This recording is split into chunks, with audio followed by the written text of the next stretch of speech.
Hello, everybody. How is everyone doing today? I think Vinyan messed up a little bit, and I am technically facing this way today.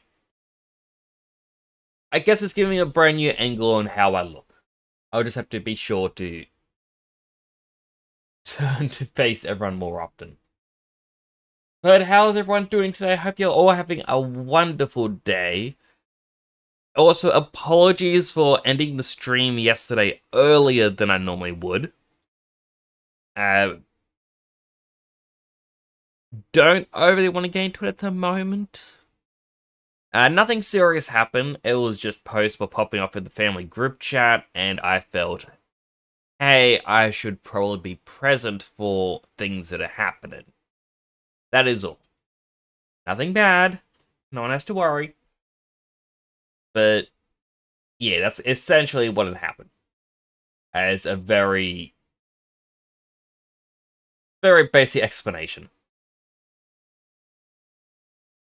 Other than that, not a lot has happened.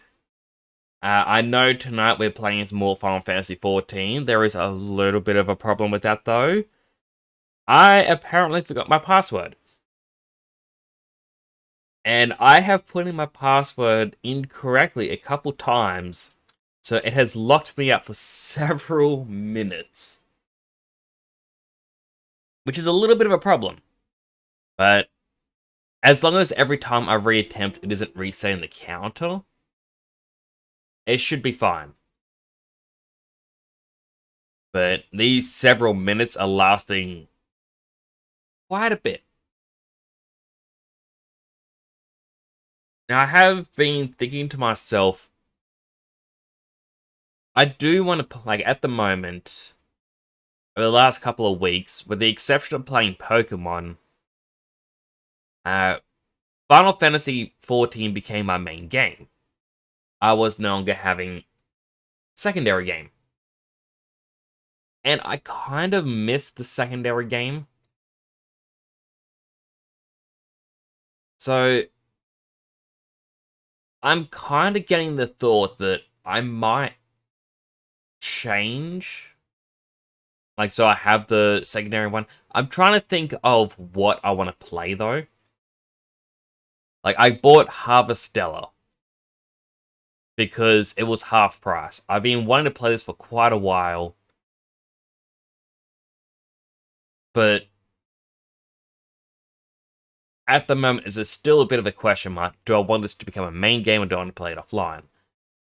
I do remember playing Dark Souls 3, and I did enjoy it quite a bit. I know towards the end I got a bit iffy just with the DLC because the difficulty spike just went up quite a bit.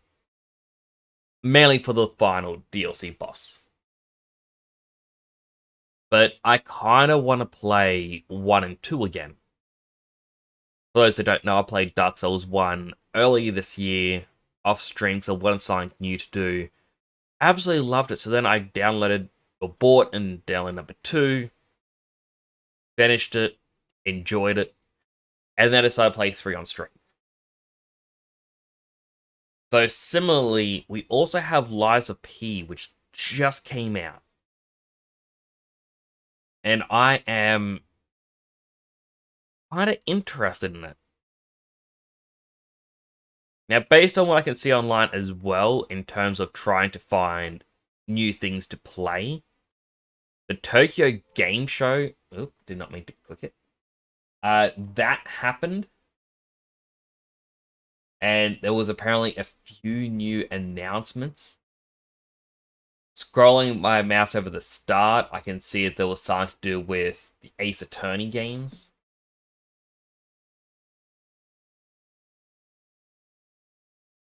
But yeah, I'm gonna have to look through all the new announcements and see what really stands out. But I know, as I said, Liza P is now properly out. It is on Game Pass, so I can technically play it now. Like, not right now. I need to download it, of course.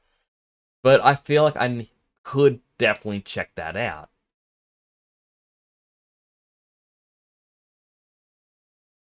As for like things that are coming soon, because we got the Persona 5 Tactica, which comes out in November.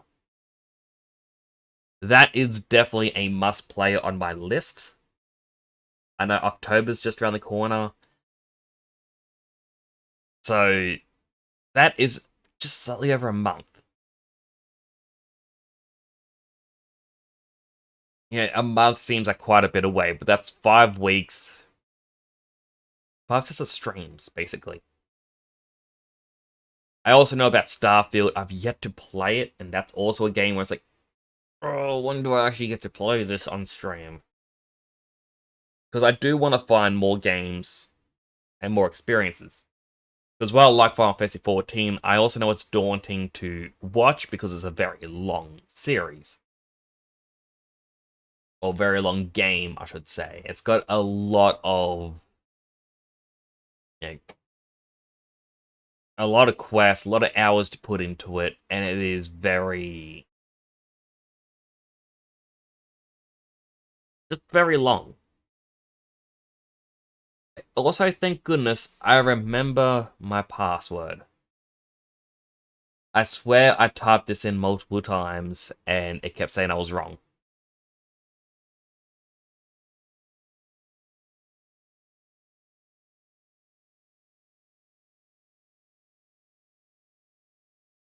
Yeah, I was going to do a little bit offline as well. Maybe just go to Gold Saucer or something, but pretty much yesterday, I wrapped up my stream, ran off, and I think it was half an hour later, I'm like, alright, well, I can actually return to the office now. Like, I could start up another stream, but sat back down. Hello, Sleepy, and also, hello, Dead Sun. How you both doing? Literally had that primed. Prime? Twitch Prime? Subs? But hello, how you both doing? Hope you're having wonderful days. Failure is the mother of all success. That is actually a very good point. Failure helps you learn. Nix, guess what? What is it, Sleepy? Also, thank you for donating more points. Appreciate it.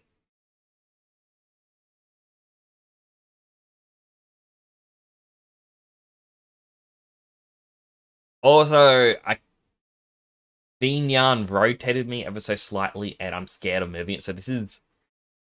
I'm gonna have to, every so often, just... Face is going to the dark side. I've seen horrible things. Ah, heroic. Becoming a villain. Almost done with Harvestella. Past the chapter I was stuck on. Ooh, good work. I just bought Harvestella last night. And then I realized I probably shouldn't be spending money because this Sunday is my brother's birthday. And he wants to go to the arcade with me, and that means I'm going to be spending up quite a bit of money. Money. Hello, UJ!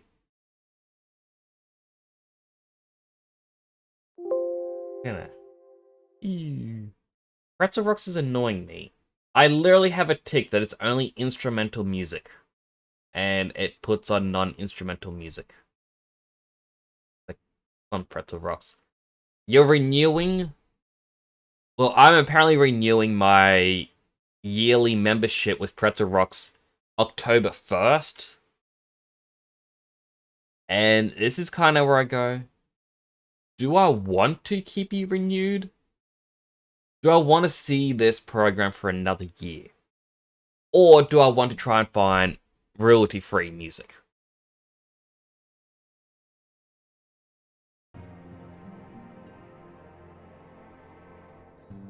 Here, Final Fantasy, today, go play Harvestella. Nah. I'm getting close to Leviathan. And then Ramu. I also didn't change the title. Got to change the title for the stream.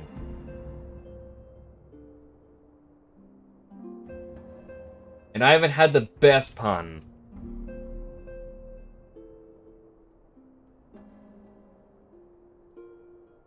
It's the well of a time.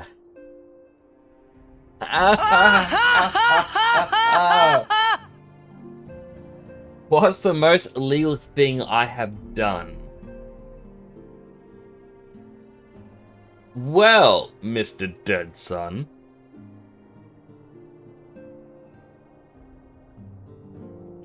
I actually got it. This actually isn't really me doing something illegal, but not really. Like, I shouldn't be looking the other way, in a sense.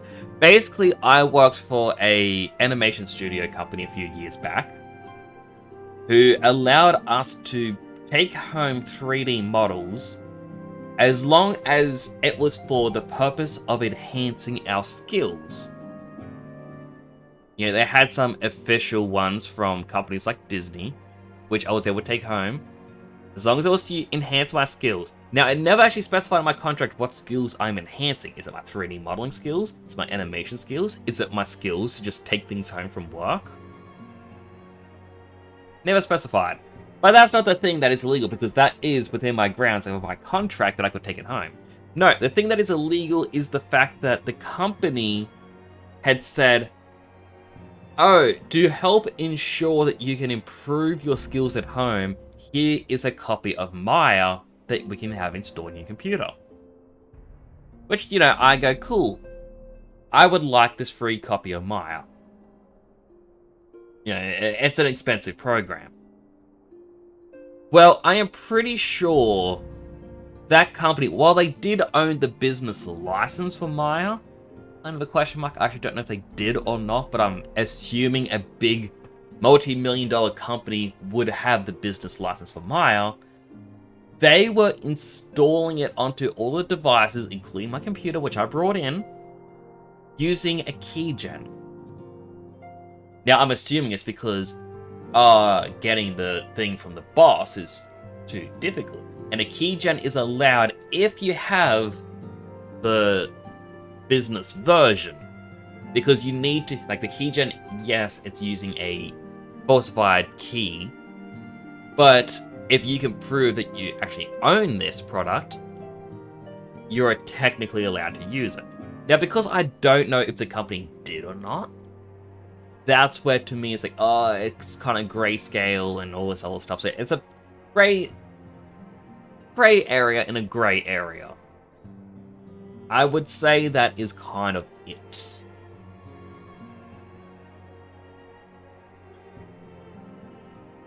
Having 3D models from the company, though, that is completely fine. I mean, it's not like I'm sharing those models with anyone. It's just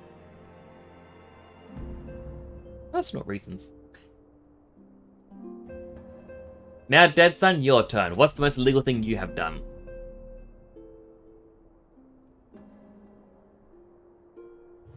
Oh. Oh.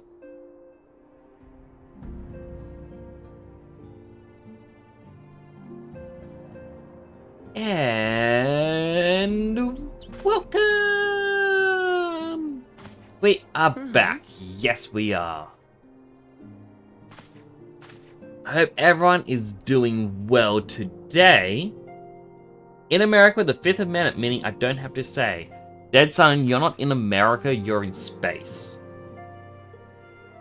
Okay, there is no Fifth Amendment because America doesn't own space. At least not yet. I'm pretty sure someday America's gonna be like, oh no, we're gonna lay claim to space. It's all ours. Oh, yep. That's right.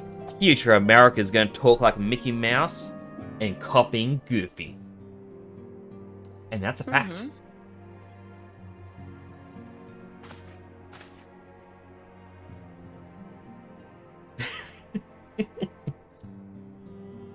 But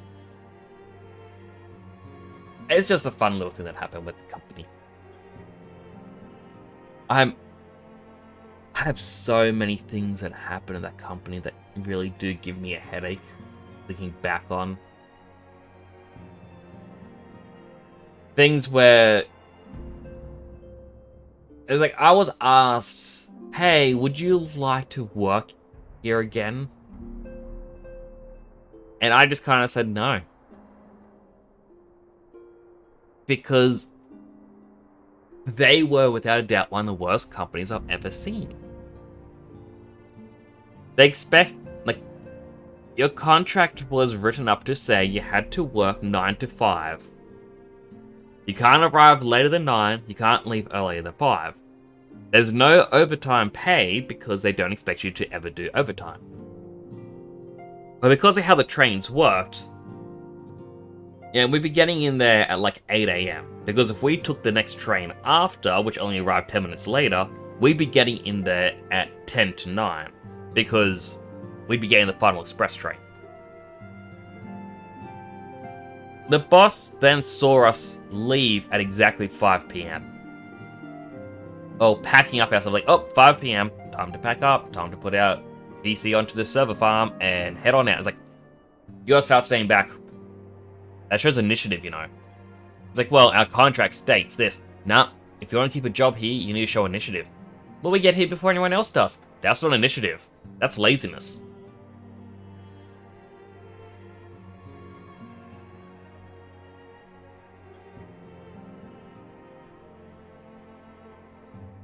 Yeah. That's the sort of stuff that he used to say all the time. A couple of us were asked to, like, because during Christmas, oh, everyone's going to be, you know, going on holidays because the bosses always go on holidays, so they don't want to pay anyone. No work's going to be done. If you don't have holiday pay saved up, well, tough. And because I was a new employee, I didn't have any holiday pay saved up, so I had to work over the holidays because a couple people had to make sure the server farms were working. Well, I was asked, hey, can you set up these animation scenes while you're away? Or while everyone's away. Okay, cool. Where's the reference art? Oh, it should be in this reference art folder right here. Okay, cool. I will do that. So I worked for a month. Well, a couple of us work away for a month, making up, I think, 7 or 8 different sets. Making it perfect to look like a reference. You know, all spot on. With the direct guideline of make it look like the toys. So you don't add too much detail, but you gotta add more detail than the toys. But we don't want more detail, but it can't look plain like the toys. But it has to look just like the toys. So they want something that both is and isn't the toys. They come back, it's like, oi, this isn't right. This right here, your work is not correct. Why is this not correct? Like, what are you talking about? This is the reference art, like, that we got that was in the folder. No. After 5 PM, on the last day I was here, I got an email sent to my private email address that had new reference art. Why didn't you use that? It's like, you wanted us to go up to you, the boss's, the boss, break into your office because it was locked by several keys, guess your password, hop on your computer, guess your email password, snoop through it to find this reference art, and use that. Yeah, why didn't you? Well, shit, man, guess we lacked initiative.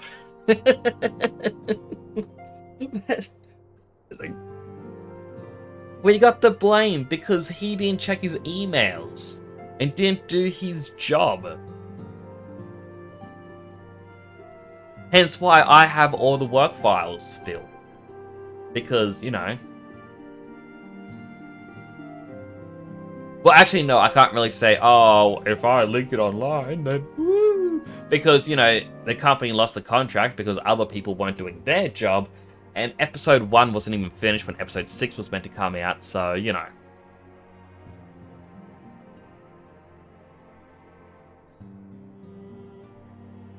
don't hire incompetent people. And don't contract incompetent companies. It's just not worth it. I'm allowed to say stuff, by the way, because I've got going villainous shadows happening. These companies are terrible. They are not worth it.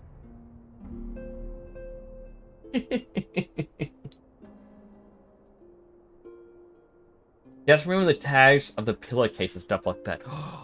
Dead Son, that is the worst crime you could ever do. How could you do that? Those tags are there for a reason. You gotta destroy the fabric of reality. You know that, right? Oh, hello, unit. It's good to see you.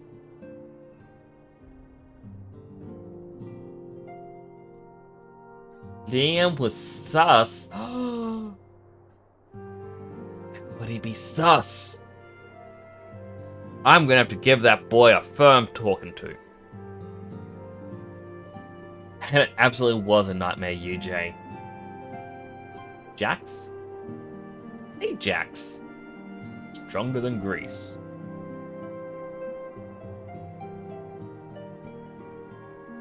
Also, as a quick last little thing, and this may also pique Dead Son's ears, I was asked if tomorrow I could collab with Bricked Up Shan. He's going to let me know, he's going to let me know what he would like to play. But at the moment, the two top things that he wants to play, because it depends on how many people he can get together, where it's either GTA Online is going to make a comeback, or he would like to play Fortnite.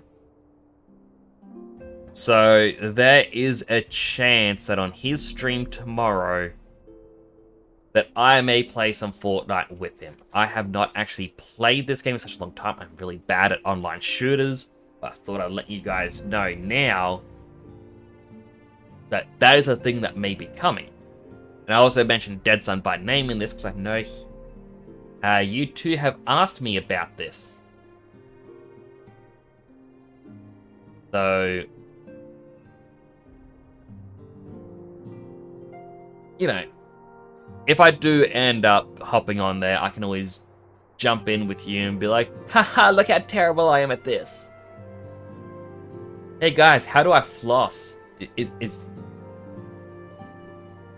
flossing? I don't know how you kids do it. It's too smart for me.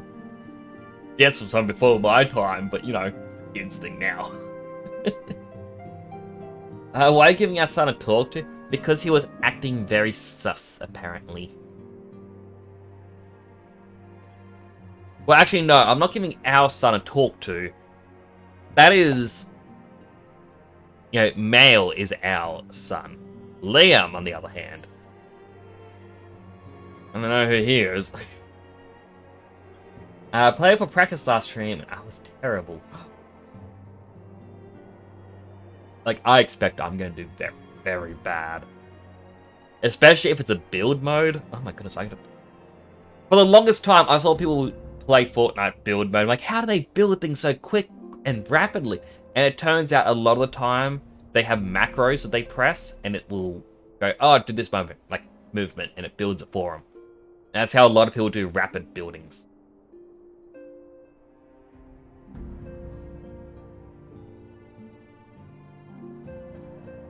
On Discord, look for yourself. Where on Discord is it?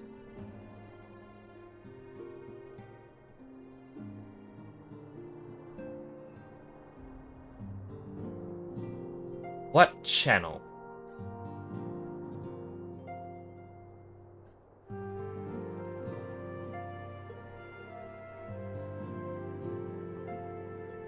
Because I haven't actually looked through his things in a little while.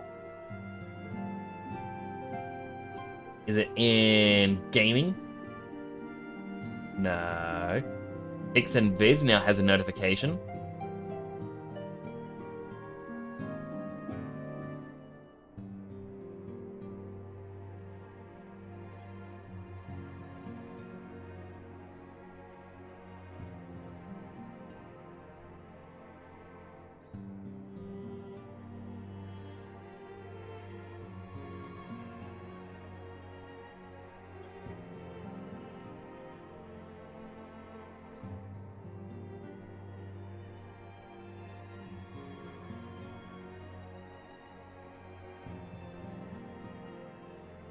Interesting. I'll have to read into that a bit more. But yes, we should probably... I mean, having our character stare at us for about 15 minutes. We're online for a bit. So, again, like, I haven't done anything on here since last stream. Like, I kind of wrapped up last night. I went inside, saw what was happening with family, and attended informations.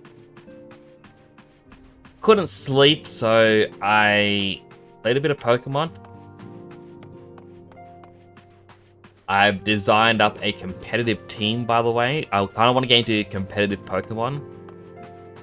At least, like, just enter the ranked matches. And I did some shiny hunting today.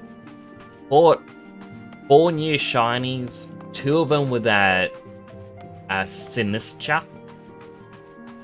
The new Sinisty looking thing. And I got 2 shiny antique forms, which are the 1 in 1,000 spawn rate. So that's pretty cool. You know, I can actually...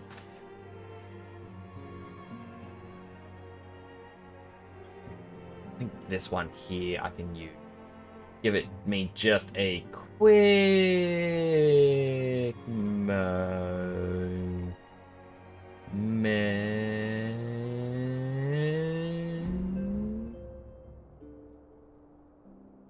Bring this down. This little guy. Poltergeist. So I got his antique form shiny. So, yeah, like I hopped on after everything last night, and it said there was an outbreak happening that had a question mark, and I thought, why is it a question mark? I've caught all the Pokemon. I've seen all the Pokemon. Went there and I saw these, like, hold on a second. Is this the antique form in an outbreak? Checked the seal at the bottom, and it was, so today I just shiny hunted them. Literally the only difference is it's got a bit of, like, the black markings are now green.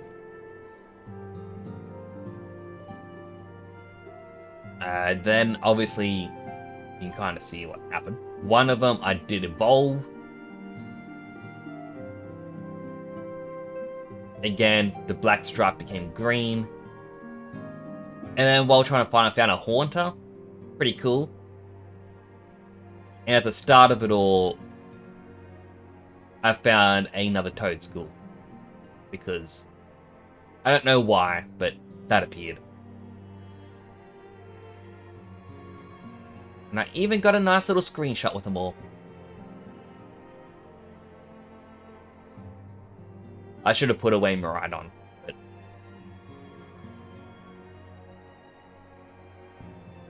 I was pretty happy with that today. Getting at least 2 rare shines. I already had shiny Haunters thanks to Pokemon Go. Toedscool is pretty cool. That means I don't need to get any more of them, and any extras are just essentially gravy at this point. Yeah, I got the 2. I don't need, like, so I can have a Toedscool and Toedscruel. So after this, it's just bonus.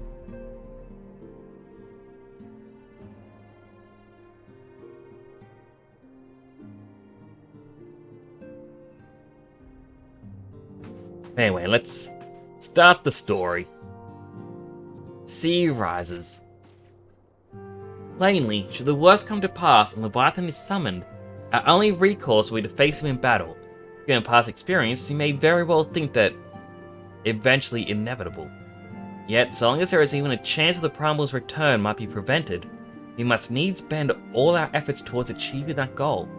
Before we do aught else, let us hasten to Limsa and meet with the Admiral.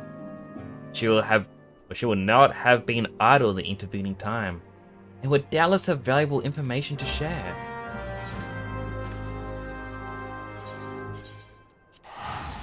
Ah, Limsa. I do dislike going here.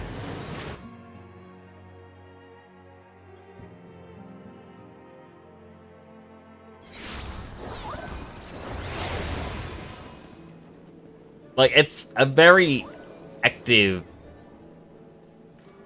guy called Bobby Babooba. That kind of goes into play of why I be coming to Limsa, is because a lot of the sus players, the sussy ones, all come out at night.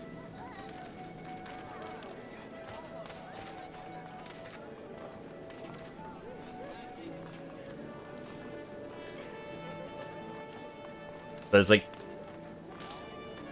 it's less active than the European servers. But I kind of like that though. It's a very nice, quiet area. I mean, there's a lot of people still.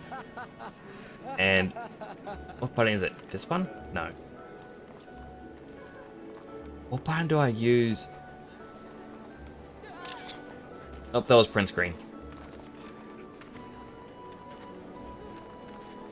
I could have sworn it was delete. Nope, it'll scroll lock. Like, there are quite a few people here, but at the same time, it's not as much as other servers would have.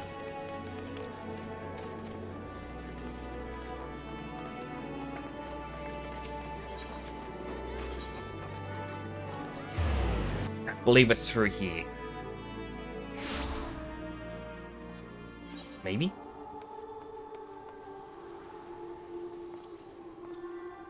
It was... I had to talk to a specific person for the elevator. We'll make our way around. Goodbye, Bobby Babooba. Your name is growing on me. It's actually just a fun name to say. You're expected. Pray take this lift to the command room. It's Merlwib. Will you voice yourself? Nope. Welcome, friends. I take it Stoller has apprised you of the situation. Let us waste no time, then.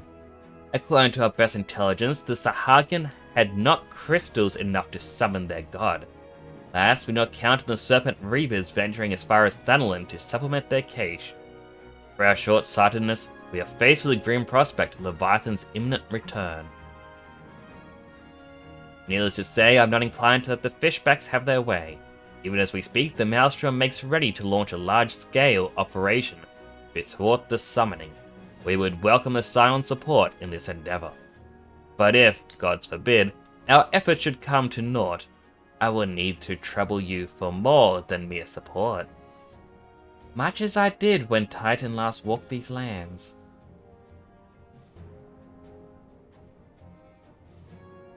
Lady Minfilia, I'm given to understand that you are to accompany our soldiers to the front lines.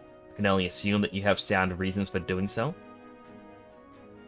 I do, Admiral, but I would rather not be drawn on their nature. I will say only that there is something I would see with my own eyes. Is that so? Well, I am not so stubborn as to deny the wish of those whose aid I require. But precautions must be taken, which require that you remain by my side at all times. With that settled, let us speak of the operation. Temporal, Maelstrom scouts are currently reconnoitering Sahagin movements within the Sapsa spawning grounds. Upon completing their mission, they will return to the operating staging point at Camp Skull Valley. I want you to make your way there forthwith, that you might be apprised of the latest intelligence. Commander Falk Breeder has charge of the garrison.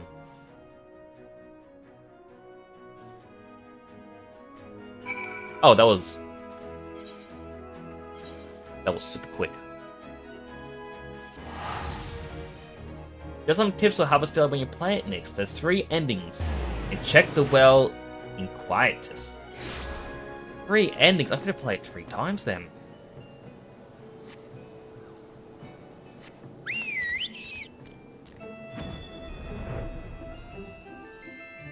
I was mentioning earlier, I think it was before a lot of people came in, you know, because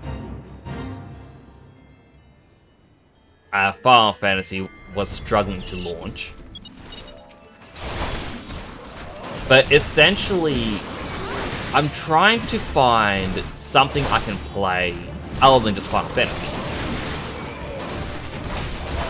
And I mentioned I had enjoyed when I played Dark Souls. Yeah, Dark Souls 3 was quite fun. I enjoyed playing 1 and 2 off stream, but I think I've actually learnt quite a lot since playing... well, finishing the series, basically. But I kind of want to play Dark Souls on stream again and go through 1 and 2, since I've yet to do that. And of course, that means I'll be bringing back my I Die, I Exercise challenge. In the same merit, though, Lies of P just came out, and that's apparently a Souls-like game. I kind of want to try that too. I know I have a voice for this one. Actually, I'll have this in my water.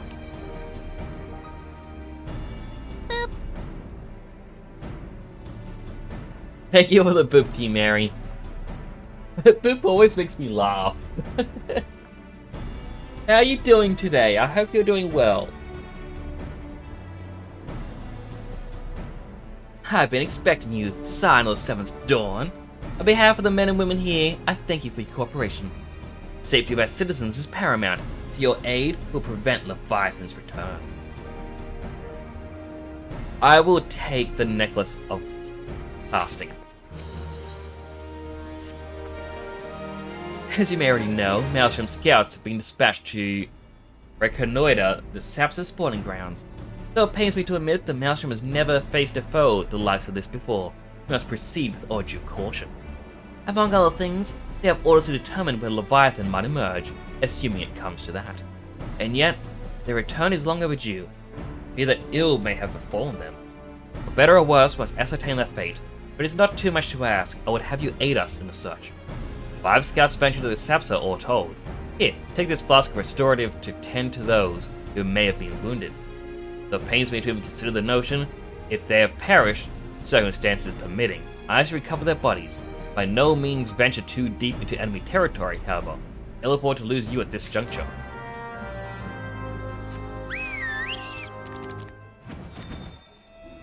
Go, little Kabi!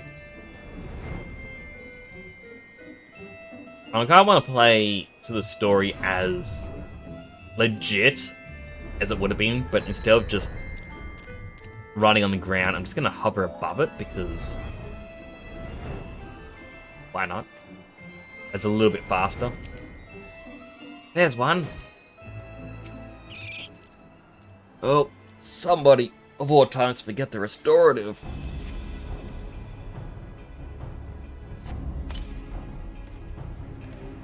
Thank you. I owe you my life. We were ambushed by the Serpent Reavers.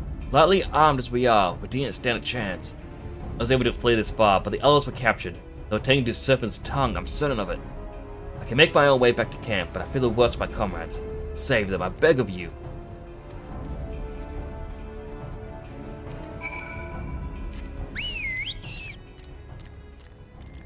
Golden Kabi. I really do enjoy having the 3 carbuncles.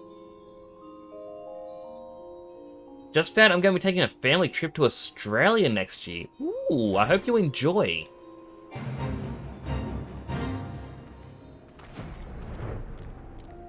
Fingers crossed it is not too hot for you when you come here.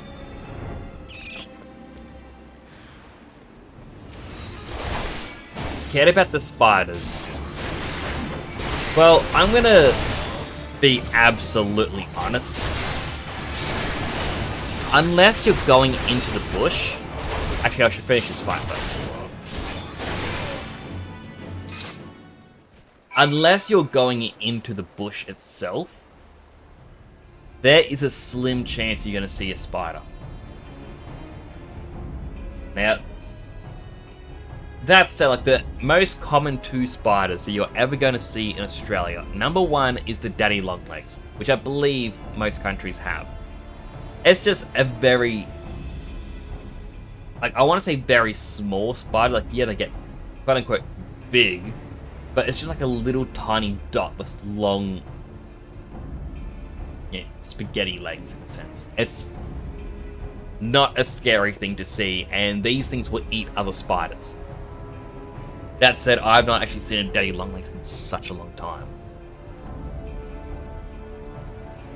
The only other spider you're likely to see is the huntsman spider, which prefer having moisture in the air. So they'll be seen more closer to bathrooms and kitchens. And if the air is too dry, it will quite literally kill them. The huntsman can get biggish,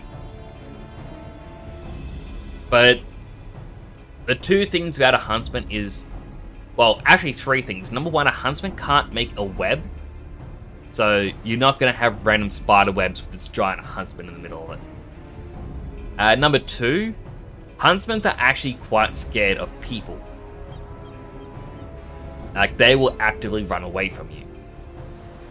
And thirdly, they cannot, like, their bite cannot break our skin. They will not bite you. I also believe they're non-venomous to humans. Can we stop talking about spiders again? I'm uncomfortable thinking about it. Oh, good, Sleepy. I apologize. I should have mentioned a little warning. But yeah, I will finish up by saying that you're not going to see, you know, spiders everywhere.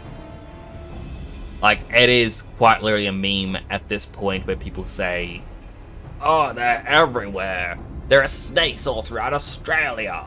There are kangaroos in the street, and drop bears come down from the trees. A lot of it is because Australians, as, yeah, a people, we hear someone say something, you know, misinformation as a joke. Like, someone will say, oh, careful, the drop bear in that tree up there. Every Australian will immediately join in going, oh, you actually do have to be careful. My cousin, they were killed by a drop bear. No one's like, oh, see, it's a shame they didn't have the drop bear repellent. Go camp with that drop bear repellent. That is how they get you. And someone else will chime in going, well, actually, a very good thing is Vegemite. One of its many uses is if you put a little bit on your armpits, just dab a little bit on, what it does is it masks your scent, and they don't like the smell, which is why there's a very pungent odor to Vegemite. And I was like, oh yeah, that is actually true, yeah. Others will just carry on a joke.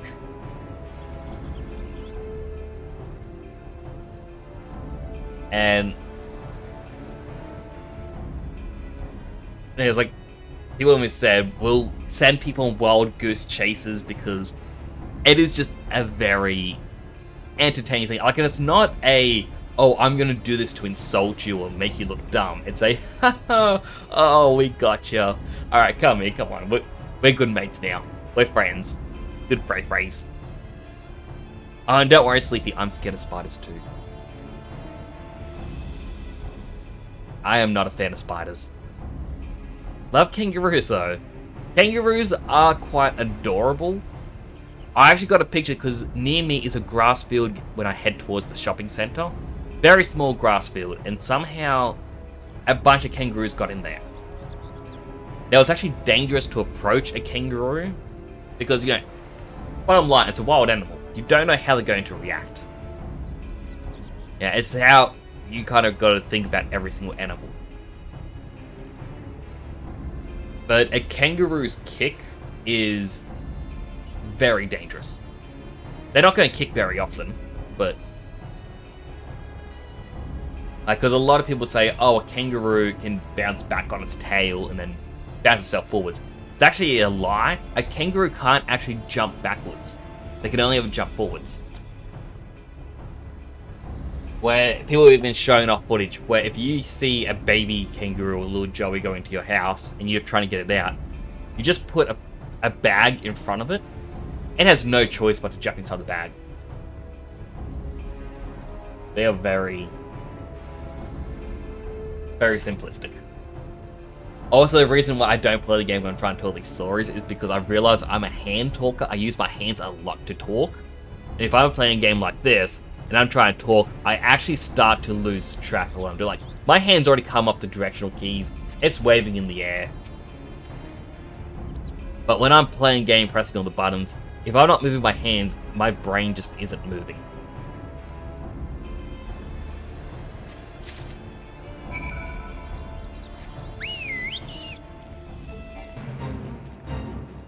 Oh, and also showing up on last stream as well. There's the pirate ship.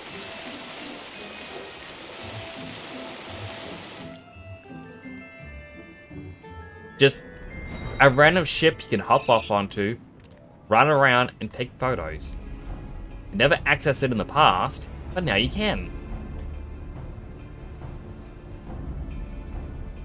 It is one of my favorite little hidden spots in the game. There's also a little island out this way. Actually, quite a bit away.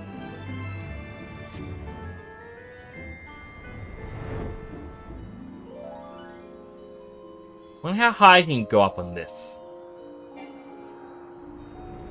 That high.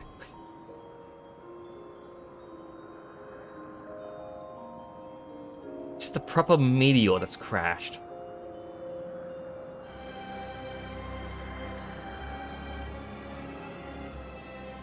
So there are ships over there. You can't actually reach those ships. But this beach here is used for the Sahuagin Beast Tribe quests.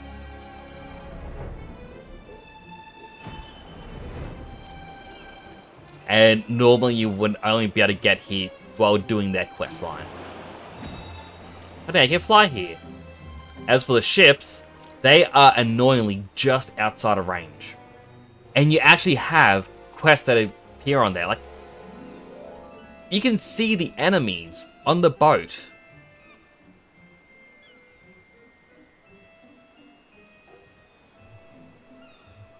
I'm actually surprised. I didn't realize that little one there had enemies on it. I knew the big ones did. And you get Sahuagin quests where you got to go over there and kill a certain amount. I don't know why they didn't extend the barrier ever so slightly. I really feel like they could have.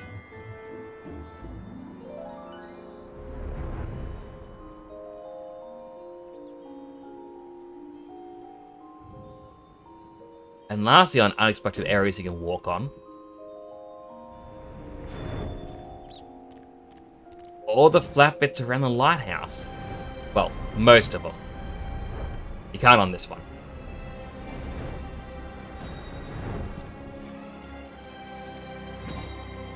It's areas that you normally wouldn't get to. And they just made that you can now stand on it because they added in flying. Just a very neat little thing that they added in. Also very foggy.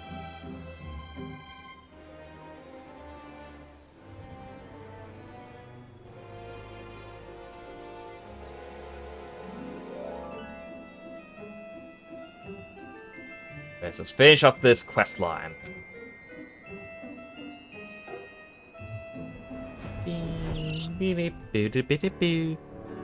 You returned! Thank the navigator. Then you went to the serpent's tongue by yourself. Feed you meet your an untimely demise. Tell me, what became of the others? Became flowers. Oh dear gods. These wounds were not intended to kill, but to torture and maim. Does the savagery know no bounds? Enemies or no, they go too far. Try to think what may have become of the two who remain accounted for. Or unaccounted for. Pray they haven't suffered the same evil fate. At the very least, one of my men came back alive, and for that I owe you my thanks. The price we paid was dear, but we have the intelligence we need. Even as we speak, the Admiral finalizes the details of the operation. The war horns will sound any moment now. Be ready to sally forth when they do.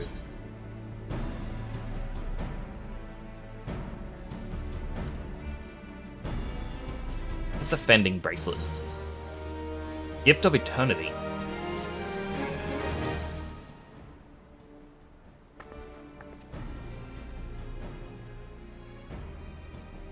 Christ damned fishbacks. I'll kill them slowly and chase their rotten souls through the all-severed hells.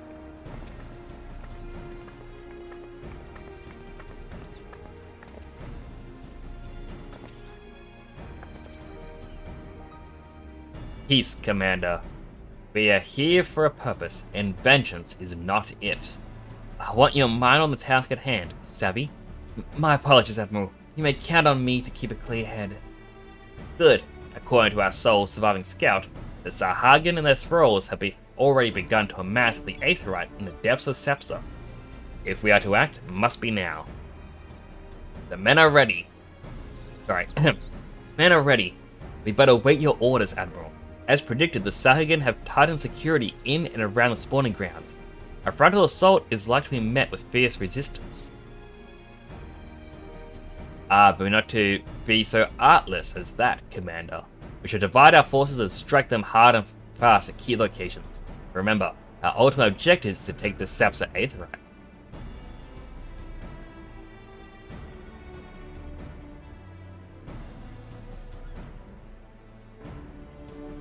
Give me a quick moment.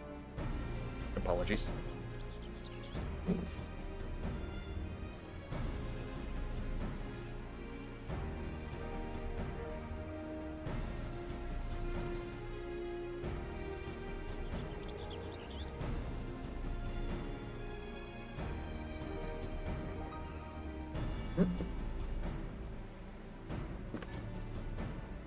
Back. Sorry for that.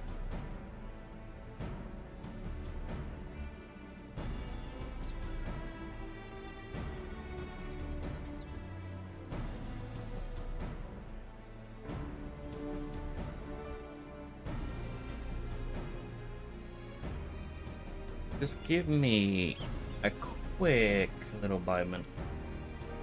I don't mean to pull away like this.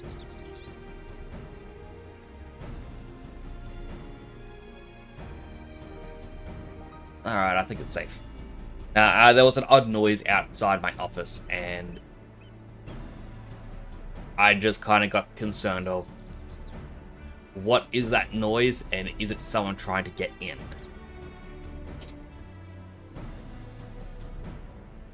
Based on the creaking though, there's strong winds, which means a possible storm may be on its way. Interesting.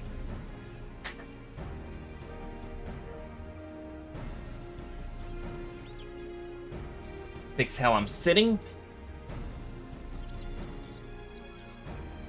Wow. Again, apologies.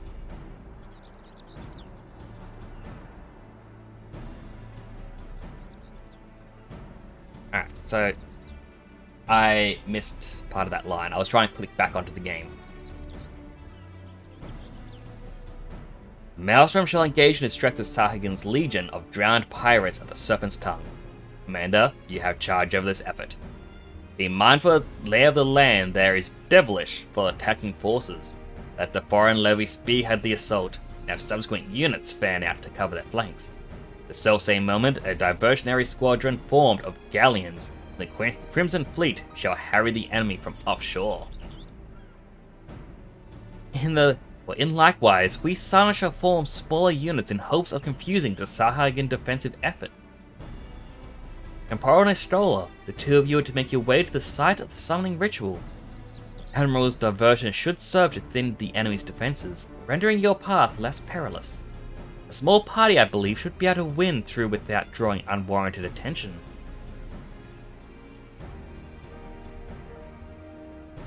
Thancred and Yugiri, your mission is to lure out as many Sahagin as possible out of the spawning ground. Having done so, take to your heels and circle around to join the infiltration unit of Estola and Temparo.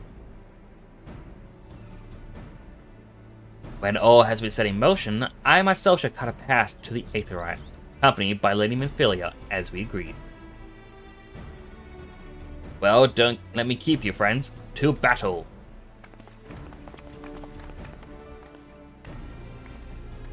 When do we last fight side by side? Too long ago, I won't. But come, let us away.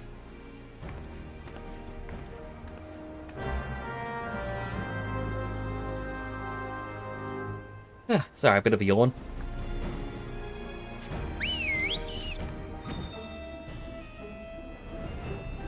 After the first checkpoint, defeat any Sahagin that appear. I don't think there's any dungeons that are added in these updates. Like, they were all side content, and the only thing you have to do is the trials.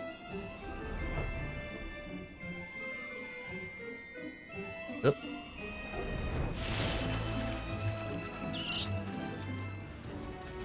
Well, here's the first gate.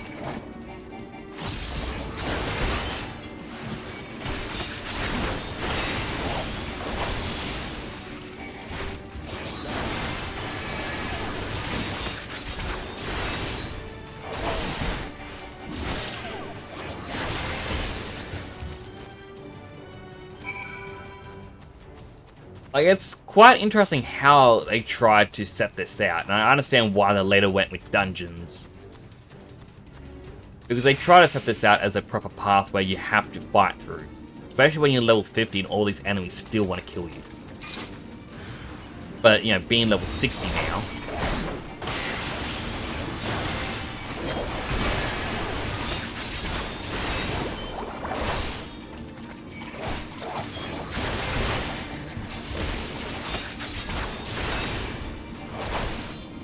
And they're stronger than regular enemies as well. They're taking more hits to take down. Oh, more appeared.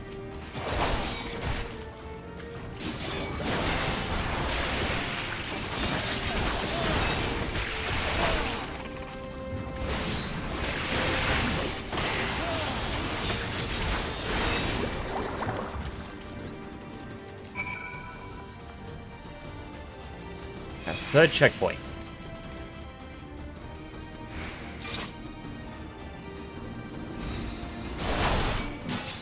They even have people joining them.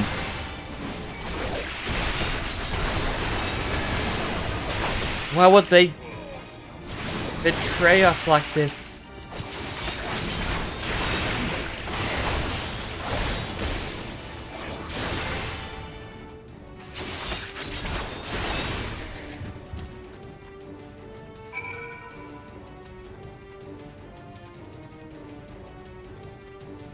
Not the axolotls. Oh look, there's the B rank hunt target for the area. Isn't it cute? The big old crab.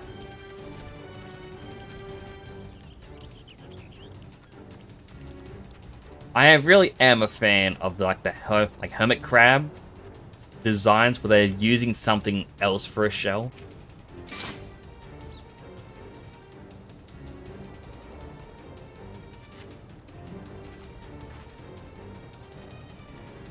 Pray do not concern yourself. It was but a glancing blow.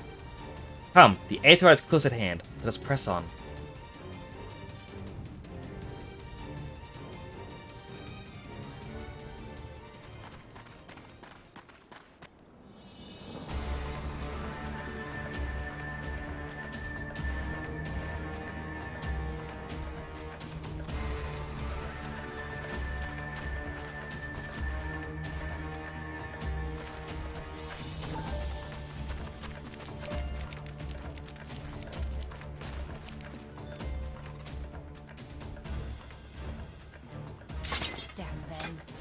They have made thralls of soldiers and civilians both.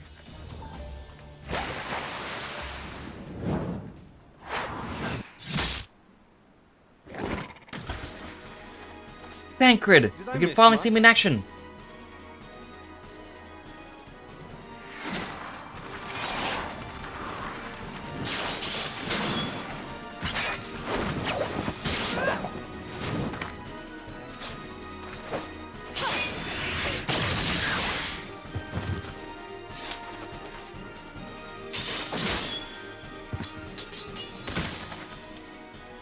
So that is how you fight in the Far East.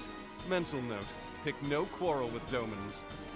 But seriously, if I am to keep up, I must needs forsake elegance for efficiency.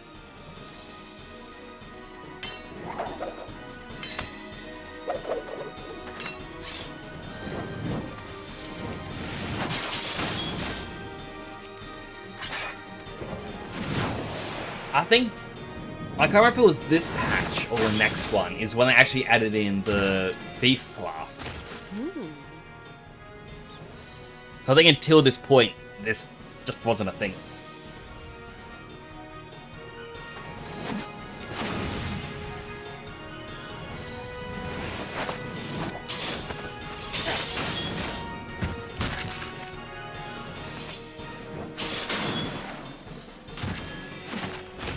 To the Aetheryte.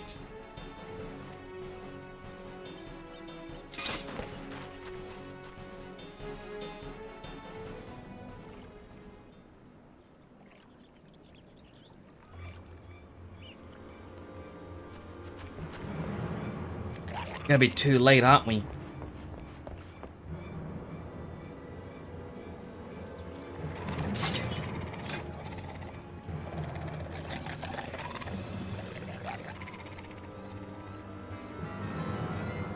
Why isn't anyone else helping us?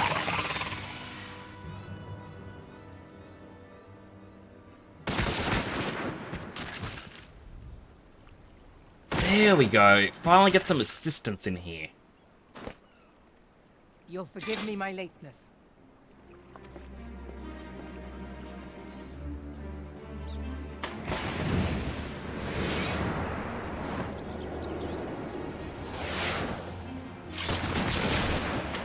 We still lack any job class that is 2 guns. I know we have machinist, which is 1 gun. I want 2. I'm greedy like that. I've been something of a liability of late, I know. 'Tis high time I set about making amends.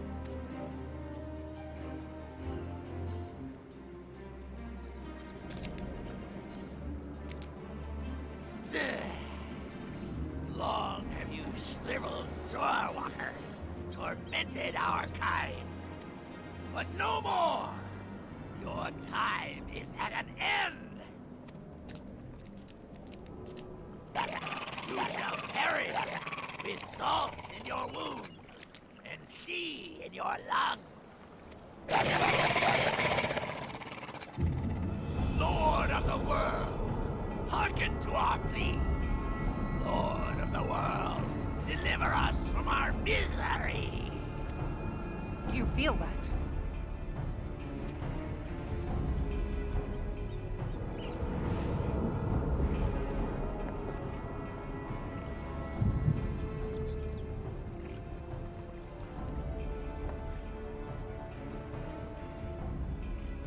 The Echo at a time like now? It's the Echo. What?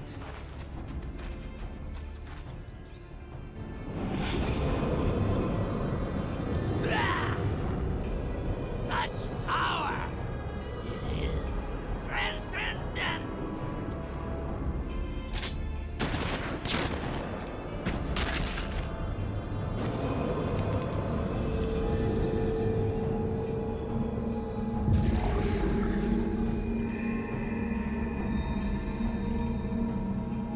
I'm an orb.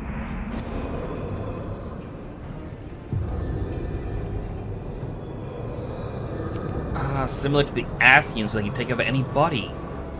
7 hells. Strike me down if you will. It is futile. I have mastered the gift. I am eternal. Oh, mighty Leviathan, ruler of the seas, born of waters primordial, I offer unto you this frail flesh, that you might grant your faithful servants deliverance. I mean, like, at this point, Merlweb could just continue shooting him. Like, if it ran out of bodies to possess, what would it do? Okay, and every time you shoot it, it would interrupt the summoning process. I beseech you, come forth.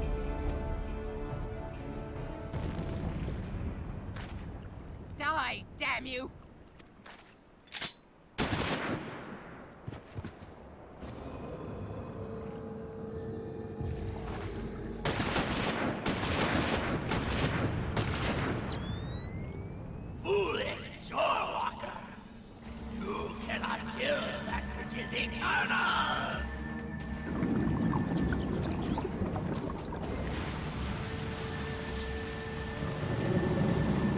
Leviathan!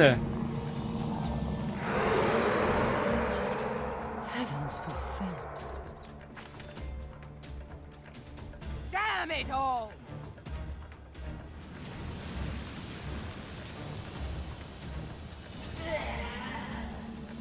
My being ebbs away.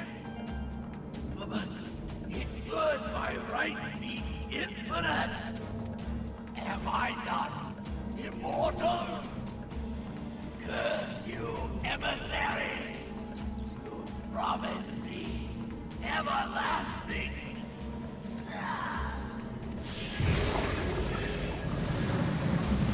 I mean, that kind of solves the problem.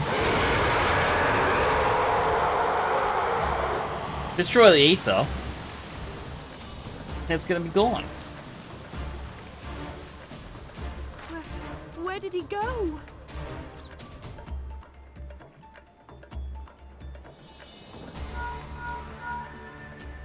What say you? Nary a single ship? Hells take that sea demon. Gather the survivors and get to shore. Leave the wrecks for the pirates.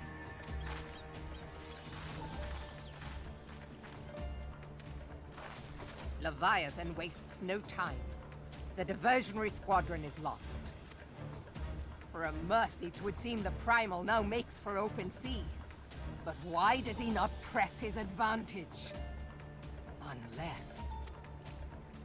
God save us. He means to unleash a tidal wave.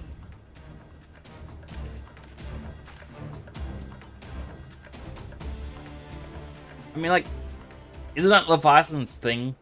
Just create tidal waves and that's it? Create waves and spit water. I understand. I speak of no normal water like Whorl of water. That which Leviathan makes ready to conjure carries more destructive power than aught seen in nature.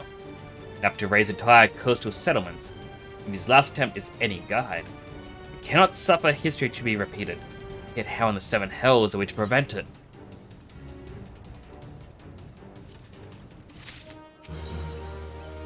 Into the heart of the world. The plight cries out for action. We must take thought. So long as Leviathan remains in open sea, he's effectively beyond our reach. Our fleet is second to none. Of that you may be sure. But Limlian herself would struggle to best Lord of Whorl in his element. In a straight fight, would make meat and matchwood of us. We need another plan. That much is plain. Let us return to Limsa and see if we cannot think of one. I shall await you in the command room.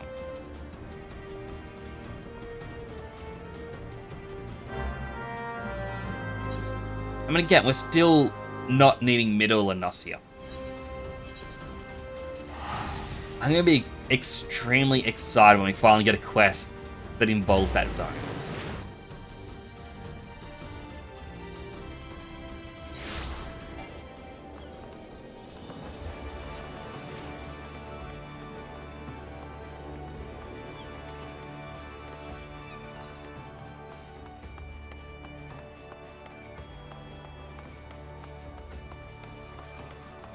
The giant Moogle. Scary. Expect to the command room. Pray you don't keep the Admiral waiting.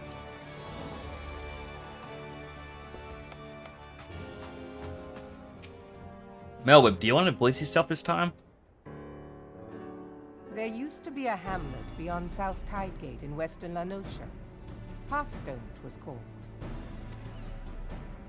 Some years prior to the Maelstrom's founding, Leviathan rose from the briny depths and set about unleashing watery hell upon us. On that occasion, the company of heroes put him down before he could do too much damage. But when the bastard came next, this time in the wake of the calamity, we were not so fortunate. Weary of ravaging our shoreline, he summoned a tidal wave which fair leveled Hearthstone and washed the soil away for good measure. The area was subsequently occupied by the Sahagin. Aye, the thrice-damned creatures transformed it into a spawning ground for their brood. Given the quantity of crystals stolen to feed him and his legion of thralls, we can be fairly sure that Leviathan is stronger now than in his previous incarnations. If that sea demon is left to wreak havoc, what befell Hearthstone may well befall a larger settlement, even Limsa. That cannot happen. The Primal must be stopped. But I'm sure we can do it. Right? I mean, like, it's gonna be that difficult. That was ever our objective, Admiral. But how are we to achieve it? The sea is Leviathan's uncontested domain. The ships of the 3rd Squadron could not close to within 100 yards of the Primal, nor could their cannons pierce his defenses. I mean, unless Sid makes us something, right? I mean, he got us into the Crystal Tower. He knows how to make all those devices. Surely he could make something that protects us? I have read the reports, Master Thancred. Our warships may as well have been bloody pleasure barges for all the good they did. 7 hells! Is there no way that we might strike back? The company of heroes defeated Leviathan, having first lured him into an inlet, but we must needs contend with him upon the open sea. It will avail us little to consult past experience.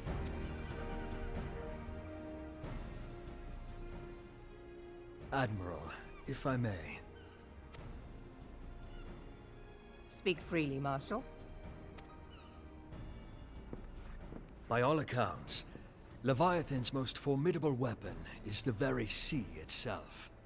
Waves and whirlpools, tides and currents, all these things are his to command. The key to victory, I believe, lies in disarming our foe. This, in effect, is what the company of heroes achieved with their ruse. We cannot lure Leviathan from the sea a second time. But what if we could weaken his hold upon the element of water? I have heard of devices capable of such wonders. They draw upon the power of corrupted crystals, I am told. Like the one that we got into see Garuda. If mounted upon a ship, such a device might be used to prevent Leviathan from bringing the full force of the sea to bear against us, rendering him no more dangerous than any other sea serpent. Of course! Sid built a similar device to grant the Enterprise safe passage through Garuda's Tempest, did he not? Begging your pardon, my lady, but to give credit where it's due, this is something I heard from an old arcanist friend of mine. It makes little difference who thought of it first, so long as it works. Beg the specifications of this device from your friend, and I shall pass them on to our people at Naldic and Vermelis.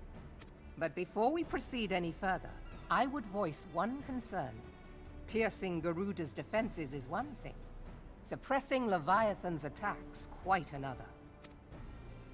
In matters of science, I am as a babbling babe, but I cannot well imagine that such a feat would be possible without a veritable mountain of corrupted crystals. The question being, do we have a ship big enough to bear such a burden? Mayhap not, Admiral, but two might. Recall you the tale of Mistbeard's greatest haul? It is said that he lashed 2 ships together, side by side, the better to bear his plunder. By your leave, we might attempt to repeat the trick. The gods know it would be quicker than building a new vessel. Mistbeard did this. Truly, Marshal, upon the subject of the Pirate King, you are as a scholar. Now, from what I have gleaned of these matters, the device will need to be in close and constant proximity to the target. To wit, we must lash our twin vessel to Leviathan. I'm kind of thinking to myself, if you were to, use a bunch of boards and planks to combine 2 ships into one to better hold your treasure, are you keeping the treasure in both ships' holds still? Or is it in between them, where it's probably weakest? This in itself will be no small feat. Ramming speed will be required, but given the weight of the cargo, that will only be attainable with the aid of a towing vessel.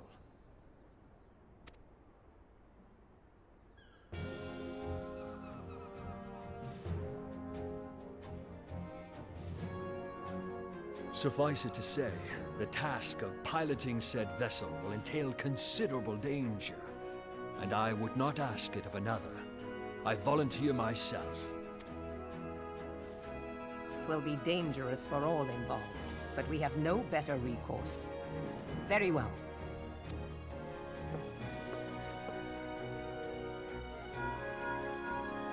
Commodore, assemble the remnants of the fleet at Morabee Bay. Give priority to our soundest vessels. The repairs can wait.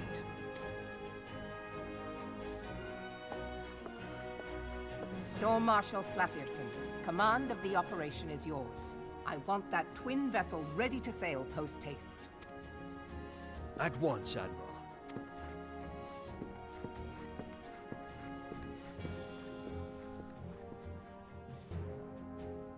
And then there is the small matter of slaying the beast.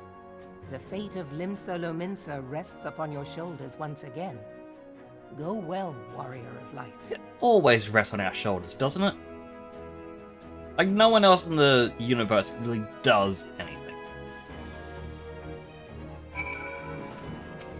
Oh, wrong person.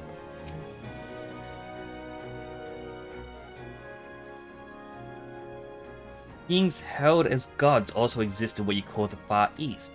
Legends tell us they walked among us in days of yore, but I confess I never truly believed them. That I should live to behold one is humbling and horrifying in equal measure.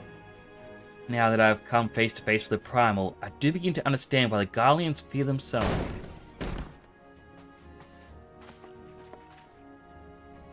What is it? Message, Admiral. My characters actually did glitch out for a second there. Joja, first that it be delivered at once. I am listening. According to the Yellow Jackets, a man has appeared who claims to have defeated Leviathan. One of the company of heroes? Details are yet hazy, Admiral. We have dispatched one of our own to question the individual. Is inclined to put any store by his claim.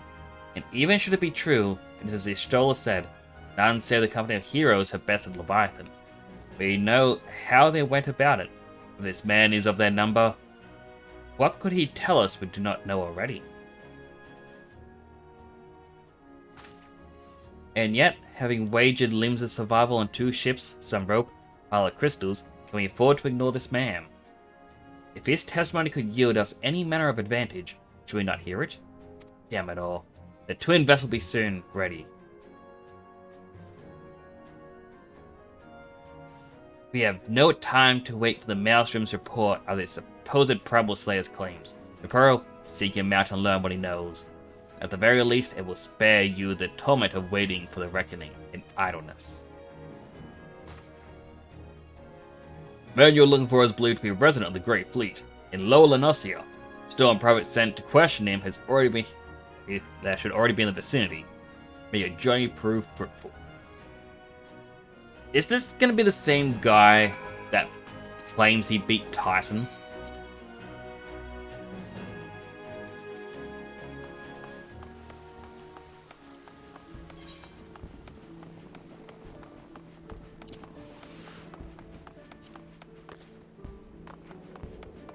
Like, it's roughly the same area, isn't it?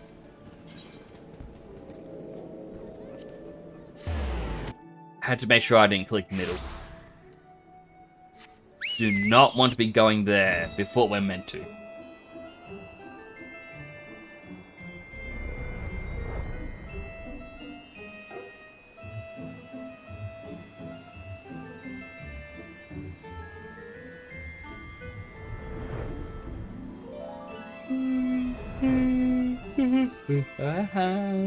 Sorry, I had to yawn.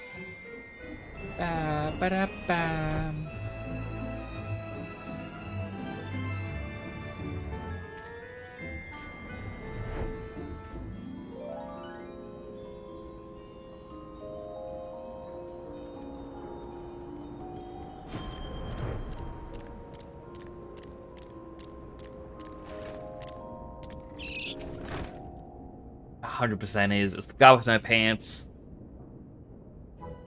Now look here, you. You have your bloody story right after you carry those sacks of grain over to the mill.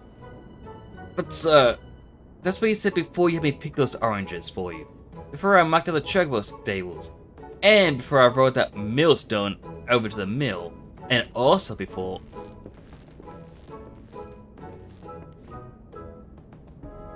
Oh, goodness, man. I've worked 3 days straight without a wink of sleep. 3 days. Do you hear me complaining?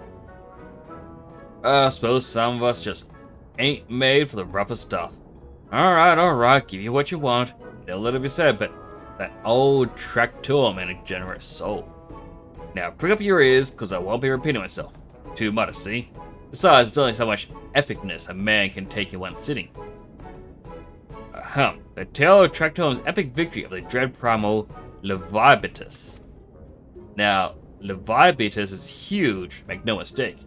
Give you an idea how big? Each of his scales is about as wide across as me members long, and that's no mean feat, let me tell ya. When I fought him, I could barely see for all the brine it was pelting me with. Must have been a lagoon's worth at least. He even knocked my trusty axe in my hands at one stage. Of course, proved to be a grave mistake. But what happened next? Well, I grabbed him by the tail and tied him up in knots. But not wanting to take all the glory for myself, let me Mason and the company heroes handle the rest. Like I said, I'm modest as well as heroic. Mayhap too modest. Now, there's some as say you can never truly beat Leviatus. And you've got to learn to live with him and make the best of a bad situation. Not the company, though.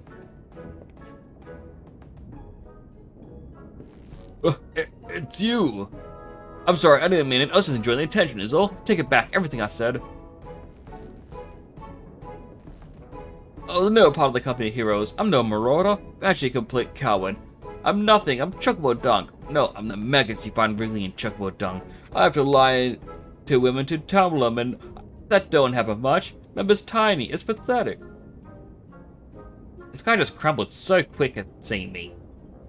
Sure as hell didn't fight Leviatus, but I have seen him with my own eyes.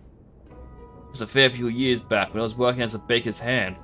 I was shirking my duties one day, loitering by the harbour, when I saw it. Great big massive sea serpent, some miles off the coast. The fleet of galleons making straight for it, cannons firing. Oh, so scary. Saw myself right there and then. Oh, goodness, just remembering that day made me saw myself all over again. I think he's wearing this diaper-looking thing. Wait, if you hear asking about Leviatus, it means you're planning to fight him, ain't you? Well, take care. He really is terrible. Dreadful, I tell you. If you're not too careful, you'll end up in his gullet or at the bottom of the sea. Why, you worthless, lying person. Can't believe you made me handle chocobo dung.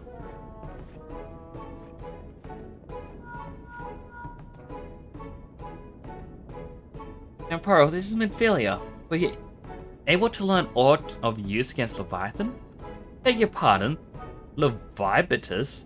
I see, that is unfortunate. At any rate, I have tidings for you. The twin vessel is now complete. We await you at the Moraby dry docks. Pray make your way here as soon as you are able.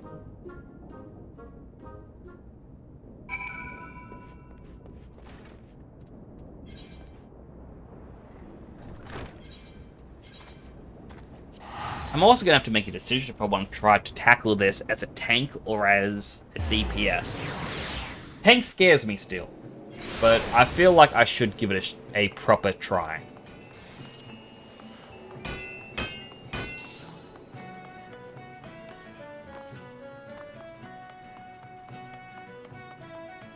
Oh, it's down there I need to be. Here I am. I'm telling you, John, the Grey Fleet proved fruitless. My sympathies, lad. Wager it served to take your mind off the events of recent days, though. But enough of that nonsense. The moment of truth is upon us. The twin vessel, the Whorl leader I call her, is complete, and she surpasses by all of my expectations. In addition to her prodigious tonnage, she has been fitted with a platform that you and yours might maneuver freely in battle. I would also mention that she is high and sinkable. But I'm not one to tempt fate. Well, leader and a crew, stand ready, my friend. Just give the word and we shall bear you to Leviathan.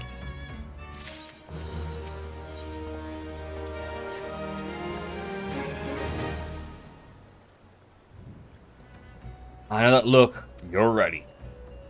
And being constructed in some haste, the world leader may not be pretty, but I assure you she is capable. She may be fitted with what our friends at Nordic and Vermelis are calling an elemental converter. Assuming the thing works, it will use the power of the corrupted crystals on board to rob Leviathan of his hold over water. Depending on how the battle unfolds, you may well need to activate the device manually. Keep that in mind.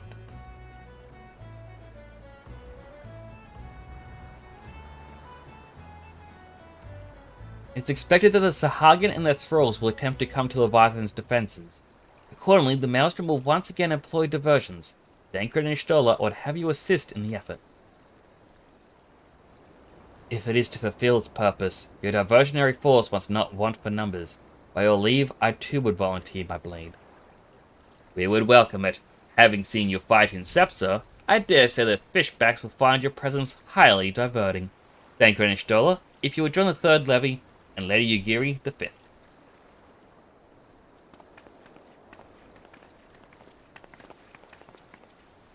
But what words have I for the man who has made a sport of slaying gods? Only these. Go warily, for the seas are an unforgiving place to wage war. May the navigator guide you to the storm, warrior of light. I would echo the Admiral's sentiments, and add a few words of mine own. Know that we all have the utmost faith in you. May the crystal bless and keep you. Oh my goodness, it really is windy outside. As I said before, my office is basically a metal prefab building put on a couple cinder blocks to keep it raised. And this entire thing is shaking from the wind.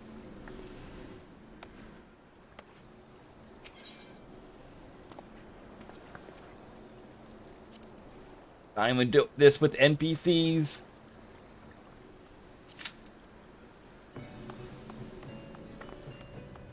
Takes 2 tanks, so it's a party of 8 to do this.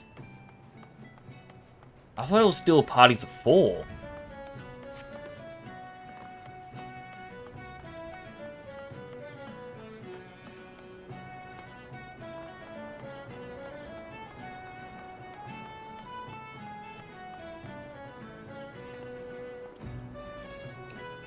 While this is waiting, FF14. Use custom venture plate in dungeon.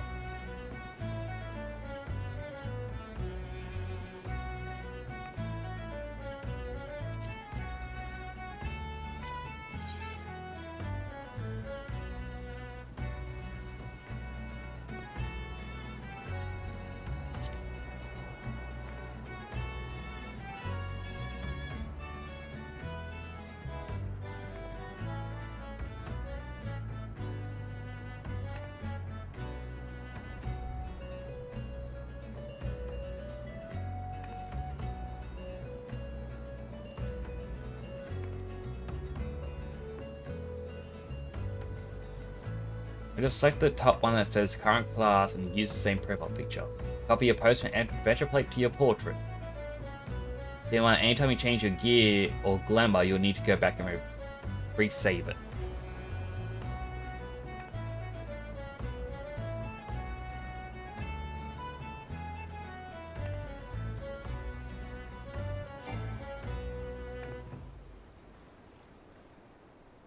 And to apply the selected portrait due to unresolved errors. What errors? Oop. Portrait.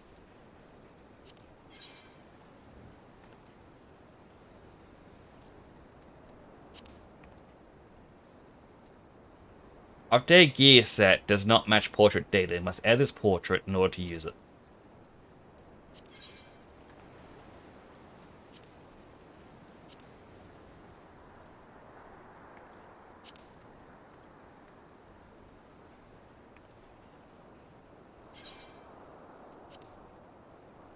Okay, so that should now mean that when I go into the dungeon, that should be what pops up.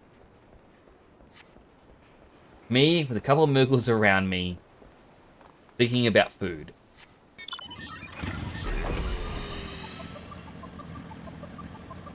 Now onto my other things, was like, here's odd spots you can get to while flying.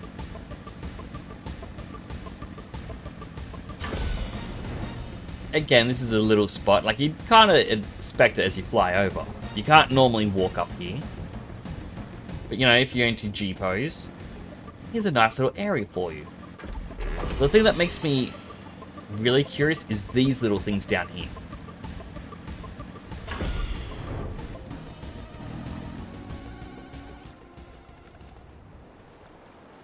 You can easily abandon players on here if they don't have flying unlocked. It is a really odd choice. This I don't think you can land on. Yeah, so that's... You'd assume this would be something you could. Although, with a door that tiny. Or maybe that's just meant to be a window? It looks like a doorway to a balcony.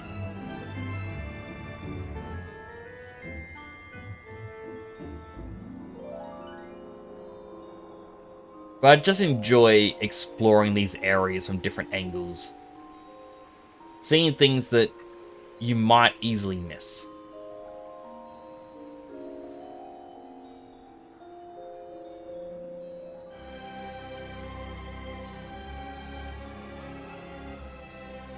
A little curious about that island over there with the lighthouse. Like, you can't actually get to it. But I was kind of thinking to myself, I wonder if that is one of the island, or the island you get after Endwalker, and it's like, you can have your minions there. But the layout did look a bit different.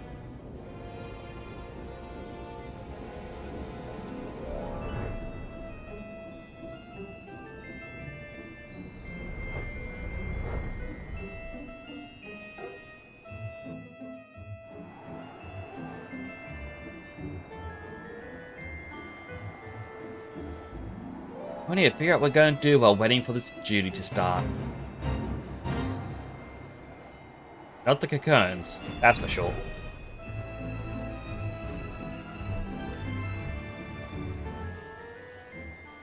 Not lupus. I believe if you can beat this thing, you do get an achievement. However, I doubt I can solo it.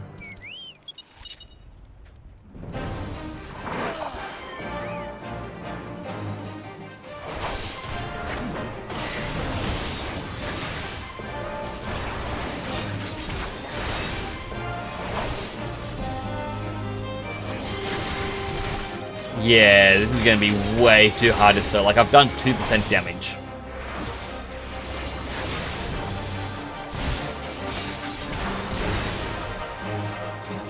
Turn up level sync. Run!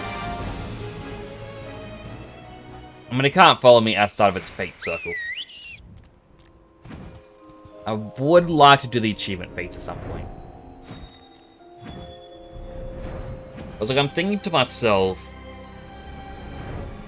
so I can only stream at night. Yeah, starting at 8 PM over here. Yeah, right now, it's nearly 10 PM.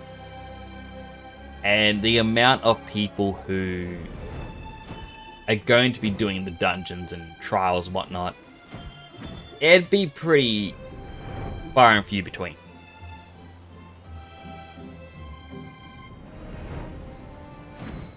So I'm kind of thinking, perhaps once I hit Heaven's Ward, I might put this down for a bit and play something else, and then after, let's say, a month or something, we can return. But I feel like I'm gonna have to do some schedule changes. Like, if I could play throughout the day, which is going to be quite difficult because we're soon hitting summer over here in Australia. Today, my office was 45 degrees. My computer wasn't even doing anything. I wasn't playing anything. It's just idle room. And it was 45 degrees Celsius. It was quite hot. I'm not looking forward to summer. I know a lot of people say, oh, why don't you get air conditioning? Air conditioning will only ever get it down about 3-4 degrees. It does not... Like, it's not a good permanent solution.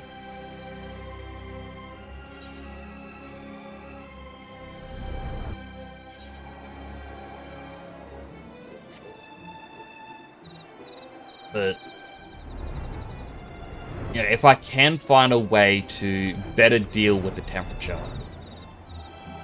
I may start doing daytime streams for this game. As I said, I do love this. Final Fantasy 14 is in my top tier game list. But it is long. And you do need to rely on other people. Like, it's now been nearly 9 minutes. Still waiting for other people. Like, I'm the only person in the queue for this. All my gear's level 50. I have 1,300 elegant tomes.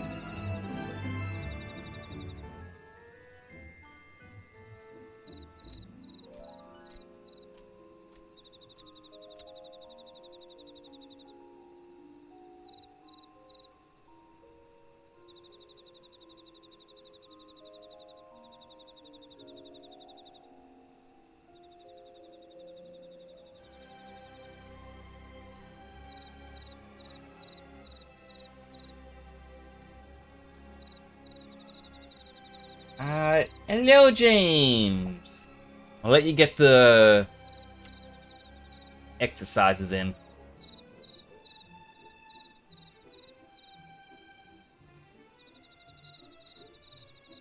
Like, here's the hard part is, I can solo Leviathan if I had level 60 gear, but to get the good gear, I need to be in Heaven's Ward.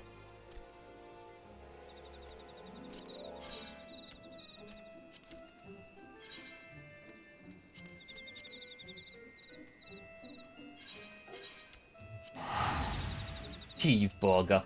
How you doing? Pick up my weights.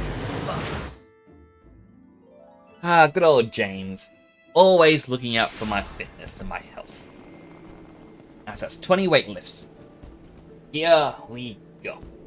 1, 2, 3, 4, 5, 6, 7, 8, 9, 10, 11, 12, 13, 14, 15, 16, 17, 18, 19, 20. I'm alright.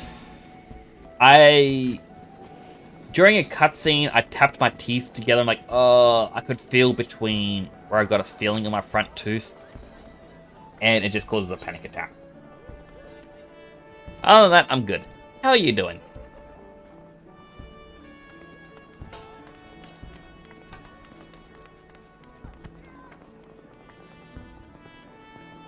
This is expensive. It's level 220.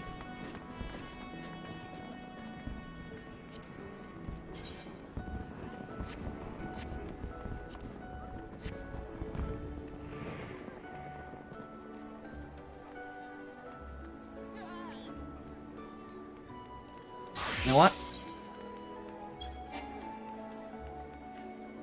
I have some gil saved up.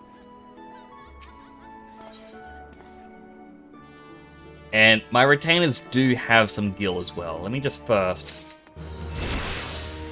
Level 47 helmet.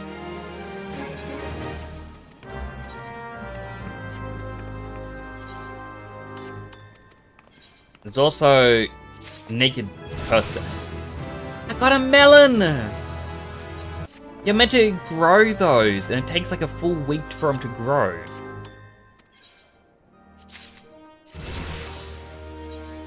Got Lockhart, a Dark Knight weapon.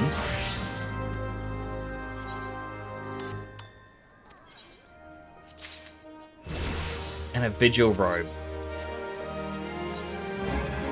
Now, I gotta check. How much is this melon worth? Not much, right? Yeah, only 200. Still, I'm excited about it. Quickly check out the weapon. That's actually a pretty nice sword. Yeah, for a Dark Knight, it's so hard to get a good angle when it's drawn. But I do like the design of that. I gotta make sure to keep it.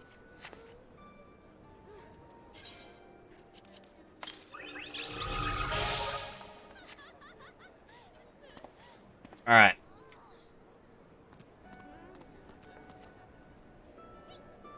Universalis. What was the name of the gear? Heavy metal.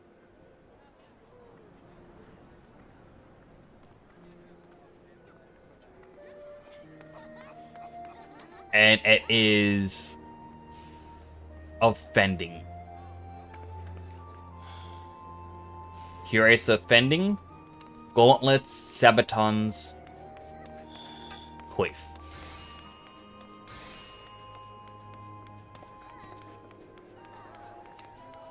Alright, heavy metal cuirass.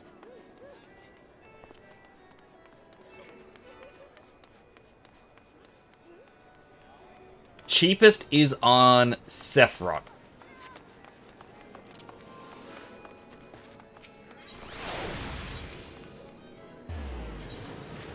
There's a website called universalist.app, and this is the big market board website. It's kind of questioned on if it's good or not. There used to be another one called Mogboard, which was taken down because of how they'll gain the information.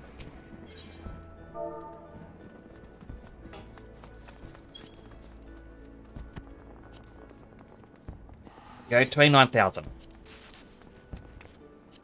But essentially, it has people where they have recorded the data from the market board and they share it with the website. And every so often, like, it'll just update when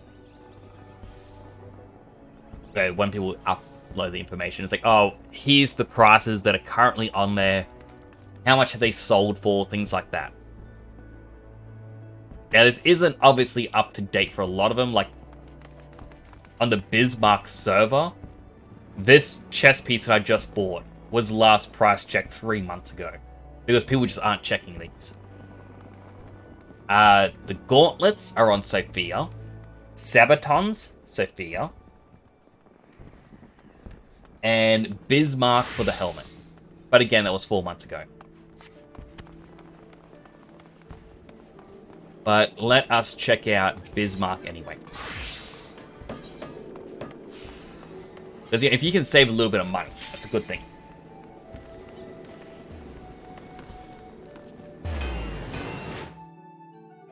And Limsa is a good server choice to do this. Oh, now I see why no one's checking Bismarck. It's just so few people.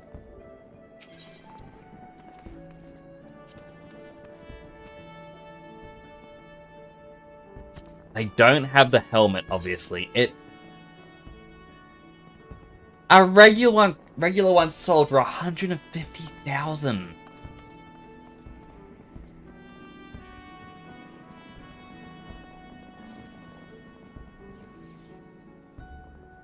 Oh, that's also maiming that I'm looking at. Why is it not?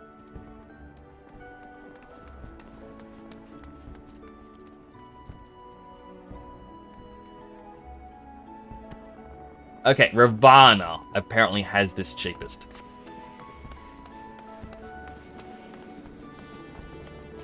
Well, in that case, I'm going to Sophia.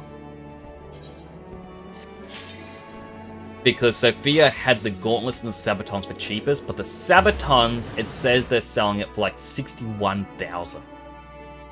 That is a lot. I might get different sabatons.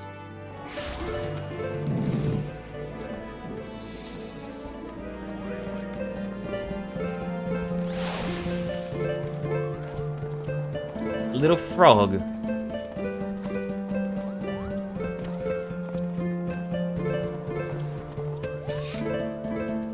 What are you doing? I'm concerned with you, bud. I'm watching the froggies.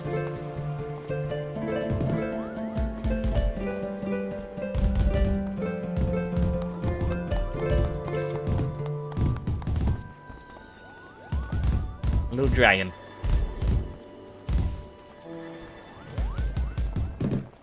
Is this person just watching me? 100%. They're watching me. What are you doing, little bud? What are you doing, bunny boy? Like, ready? Watch the head. The head moves as I jump. Oh, they want to give me... No, thank you.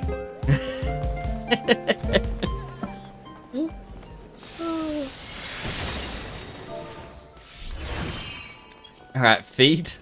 Heavy metal sabatons. Yes, 59,000. The next one down is... Yeah, I'm willing to pay half price. Loves. 7,500. Might as well just check the head.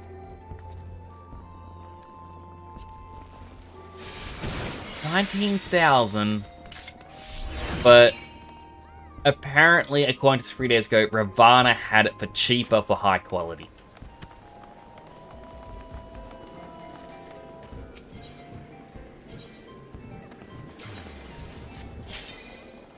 Just odd that the bunny tried to give me 25 gil. Oh, I really should have taken it.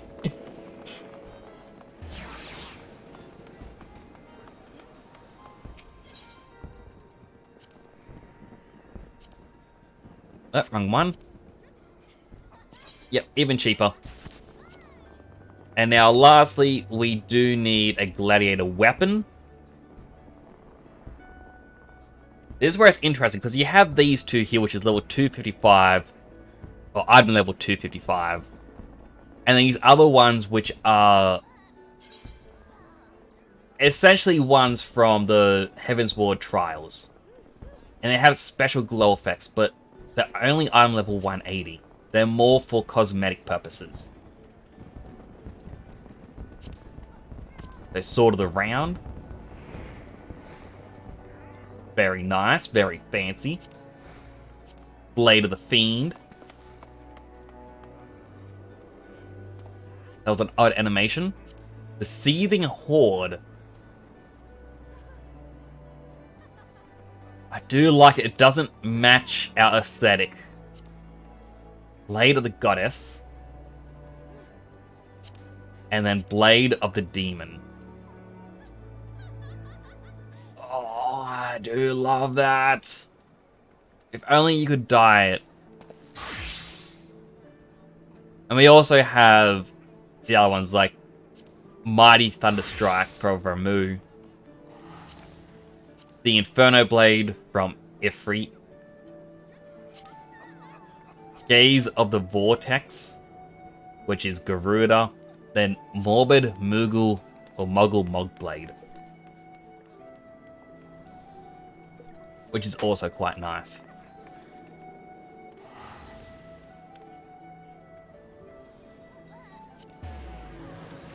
Let's see, 30,000 versus... I'll just get the 8,500 one. And lastly, we need a shield.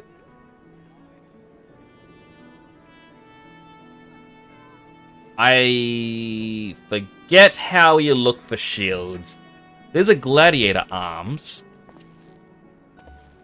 But I need the gladiator offhand.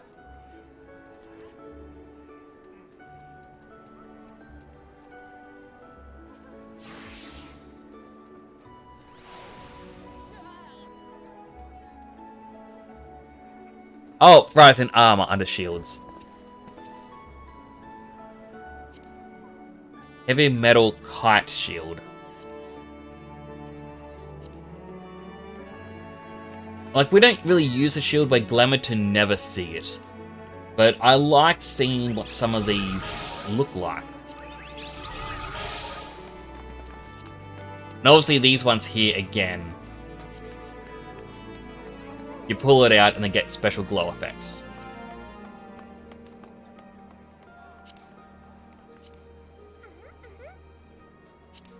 Finally, Shield of the Demon.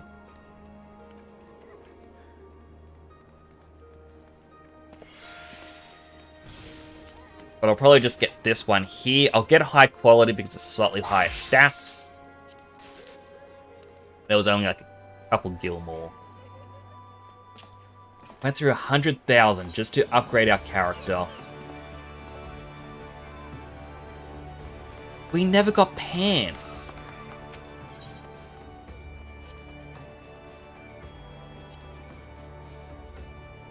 Well, obviously we're not getting those. Right, because they're not heavy metal.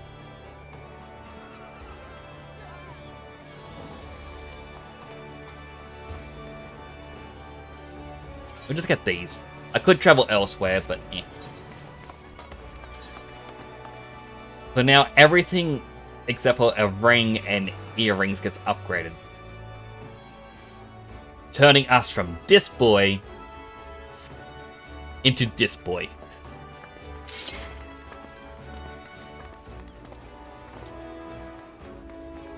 Actually look like a knight now. But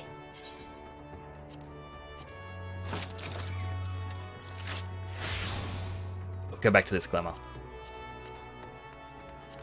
Wait, do I not? Oh, there it is.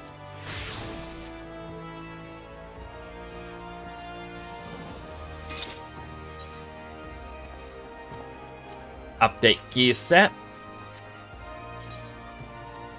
Unrestricted party.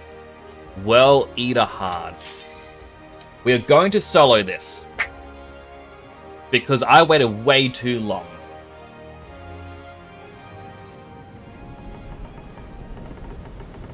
I know it kind of seems like a bit of a cop-out, but...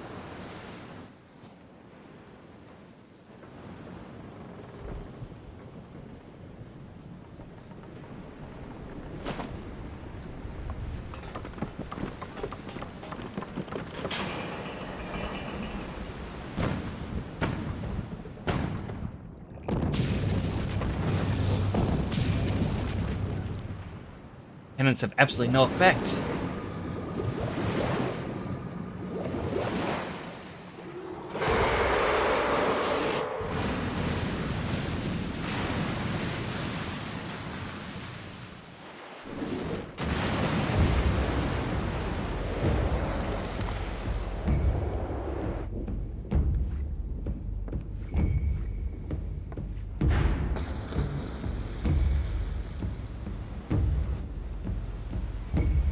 I mean, realistically, you'd expect Leviathan to chase them.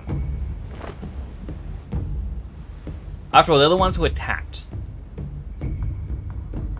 And I'm just a person by themselves on this barge.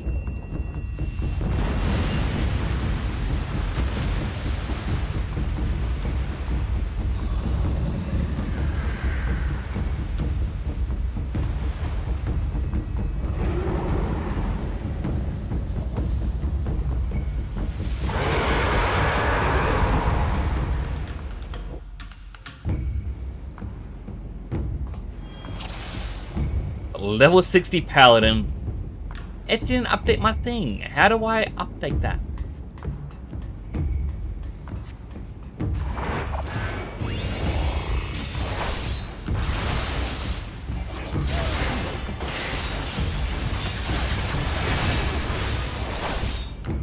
Okay, defensive action going. I kinda wish I had my Heaven's Ward skills so I could heal.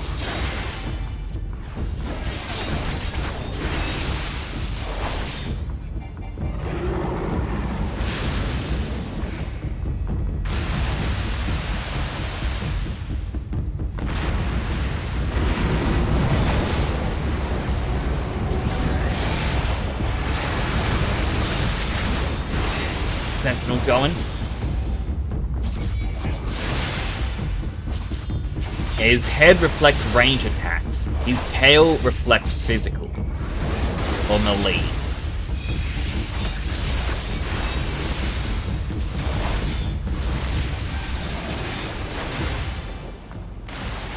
Really should be using my X potions.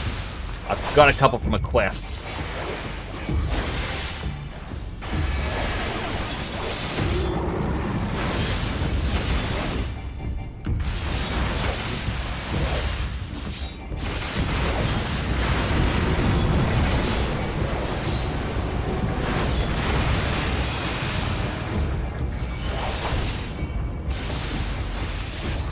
I just sort.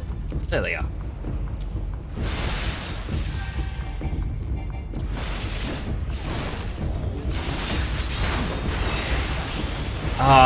Wrong side.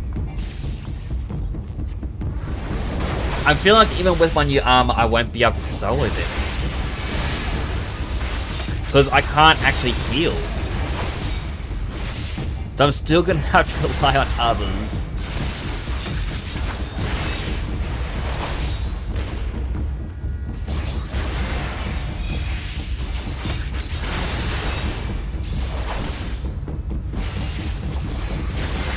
Yeah,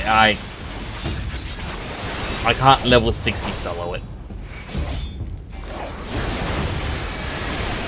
That is... I really shouldn't have. Oh, okay, my stream actually crashed at some point.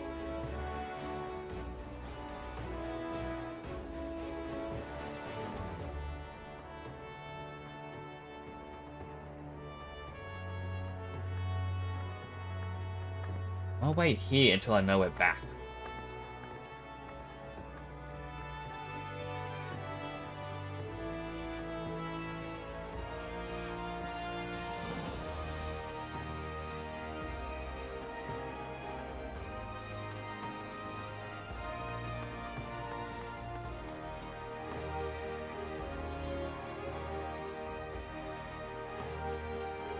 Yeah, everything is super delayed. And it's losing quality quite a bit.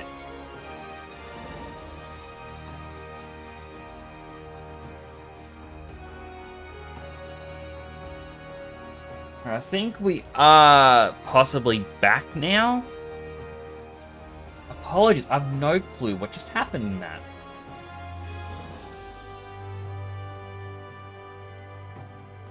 I mean, I wonder if my computer just could not handle that area or something.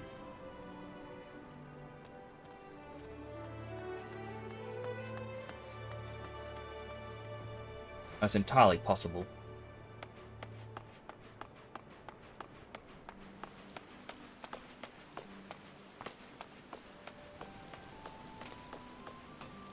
But just because of wait time being 2.5 minutes now. Well, I've been waiting to join the queue for 2.5 minutes. Like, for those who may have missed that because of all the frame rate issues, and also I think I did actually... my stream did disconnect for a moment. I could not solo Whorl Eater, even with level 60 gear. So, I have to do this with other people. But because of the time and the fact it's a weekday, I don't think I'm actually going to find other people who are doing this.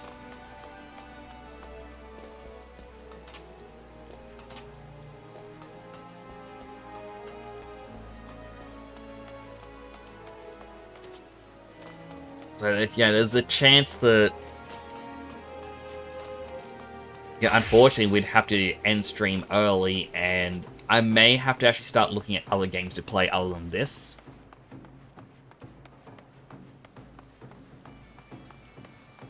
Like, if perhaps Saturdays became the new Final Fantasy Day, rather than Stardew Valley.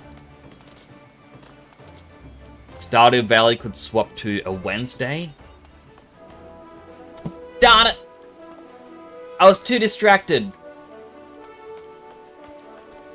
Alright. Well, first time entering this area, level 50. That That hurts.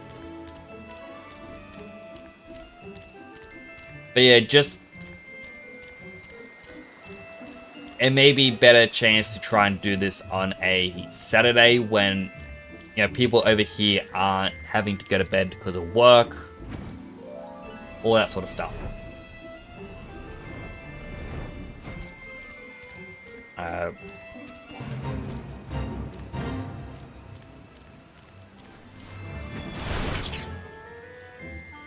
Because, yeah, I do have to rely when other people in my time zone can play.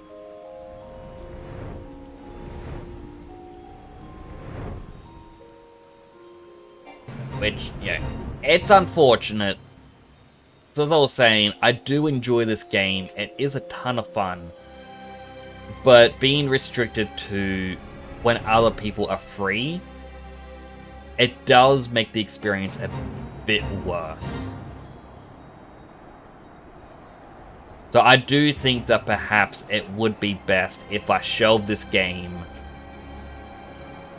and maybe attempt to revisit it as a bonus stream sort of thing. Like, that's how this game actually started, it was bonus streams. Yeah, I started playing it during the day at one point going, I want to play this. And I was enjoying it. And it was after playing 16 that I went, you know what? Maybe this should become the new primary. So I'm thinking maybe if this does return to bonus stream time, I find something new to play, and we kind of go from there.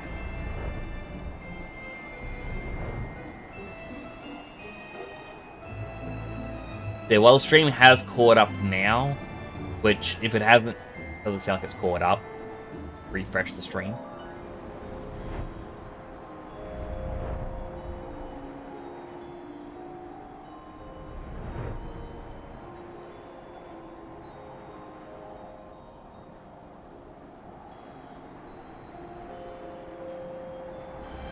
But yeah. Like, it's just the fact that I have to wait who knows how long just to get into this trial. Like, I could even just look at Duty Roulette trials. Venturing need is DPS, which means there's no DPS who are... I'm actually curious. If I say, hey, I want to do this as a DPS, because the adventurer in need for trials is DPS, would that force others who are already in queue to do this?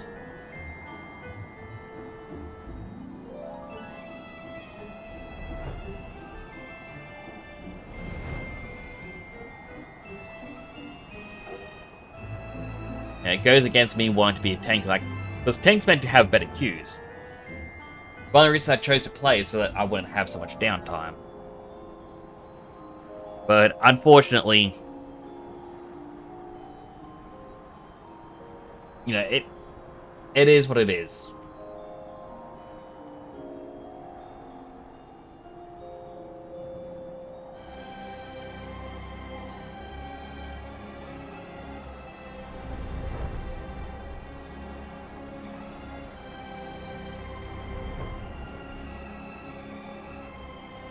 Yeah, like, I'll give it a couple minutes. If I don't get in, I'll probably wrap up the stream early.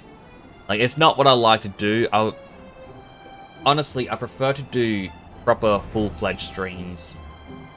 When I set myself a goal, I like to achieve the goal, or at least come as close as possible. Like, tonight we're going to continue until we did 2 trials, which is going to be both Leviathan and Ramu. And if there was going to be no one who could join in, because, you know, time zone, I was hoping being level 60 was enough. So the only way for me to solo from here on out is if I bought a level skip. So I got a class to level 80. But it would have to be a class that I am already familiar with.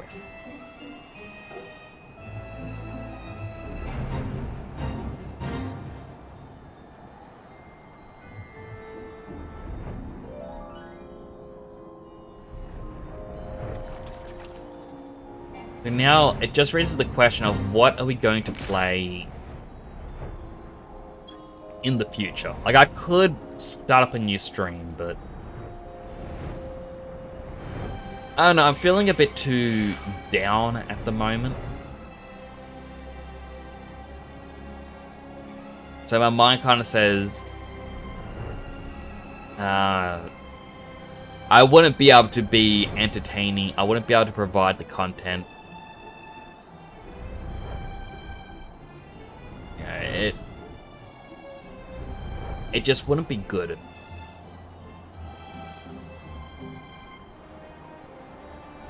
Because, you know, like, I understand there's also the thought that, hey, if you're having a down day, it's okay. You know, people will understand, but if you are watching these through the VODs, and you all of a sudden get to this part, and I'm all of a sudden down, it does affect the mood of everything as a whole. And it may make you not want to, you know, tune in or continue watching it, because it's not the same vibe, basically.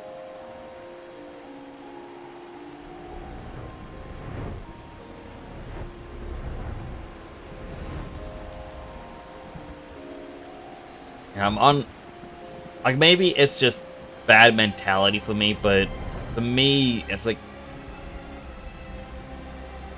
I should try to carry the same positive energy throughout all the streams. You know, I can't rapidly change. Like, I have one day it's like, oh, hey everyone, having such a good day, and the next one's like, hey everyone. You know, like, it's like you need to have that uniformity.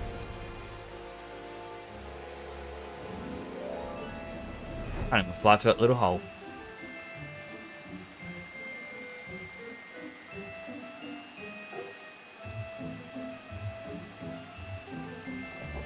Yeah, like, you need to have that. It's like a uniform thing between them all. Because again, if you're watching the VODs, and then all of a sudden one episode like, oh wow, check out all this stuff that's going on, whoa, check out this, check out that. Oh, so amazing. Like, because I always try to do, like, voice acting in a sense. It's not good voice acting, but I try to imitate the characters as best as I can. Do a little bit of a voice change. It's not much. I don't know how well my microphone picks it up at times. But if I was to do that during one of them, like with Minfilia, it's like, oh no. Ifrit has been summoned again. Quickly, you must go see to him before Oda is destroyed.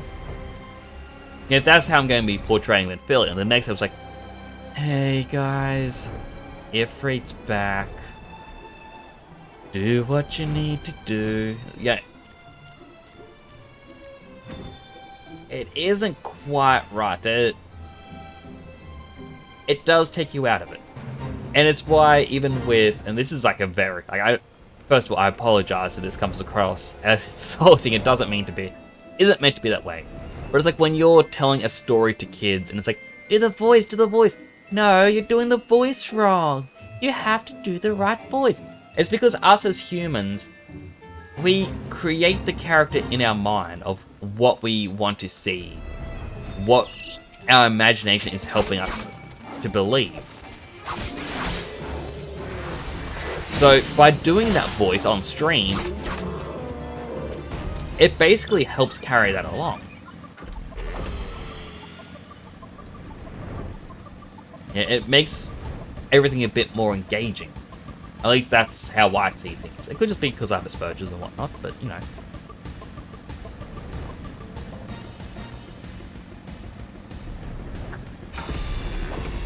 To me, you need that uniformity to make it just that bit better.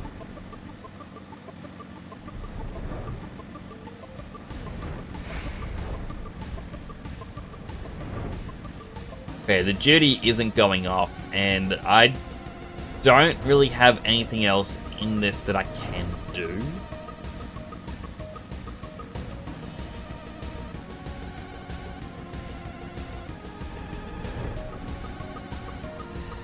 So I do feel like I am just going to wrap up the stream early again. It's unfortunate because last night I had to wrap up early as well. Now, let's take down this guy. Oh, press the wrong button.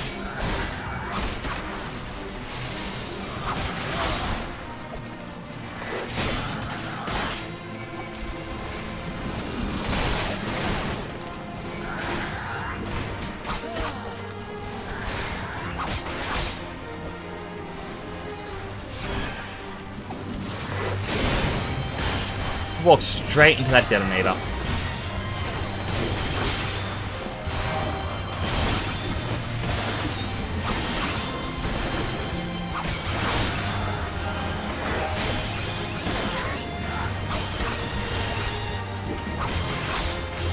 Thankfully, I can heal quite a bit better.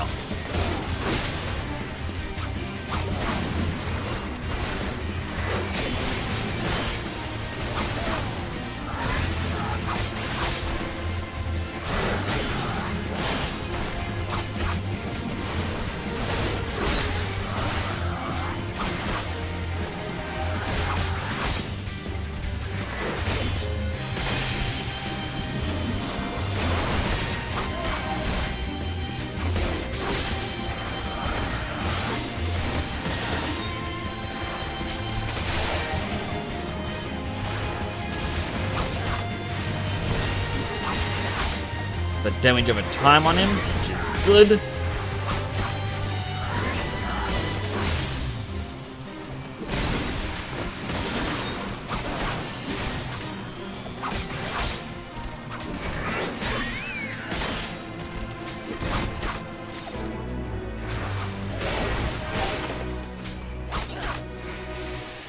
Anyway, just wanted to do that because we got 2,000 gil and 20 allied seals. Yeah, it's just gonna help us get free teleport tickets.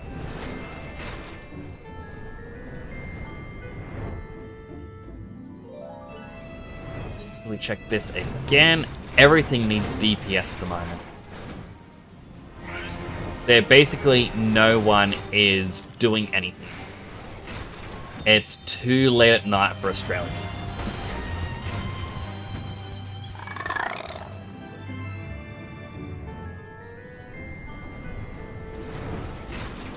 Yeah, it's unfortunate, but I guess that's just the roadblock that we hit. Can I land up here? No.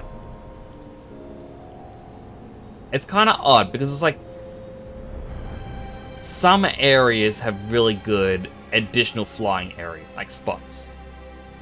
And I guess as different members of the team were told what everyone could work on. Like, oh, you're working on this area, and you're working on this one. Some people went above and beyond. Well, it's hard. Here I was about to say, like, wrap up. Party member has withdrawn. Never mind.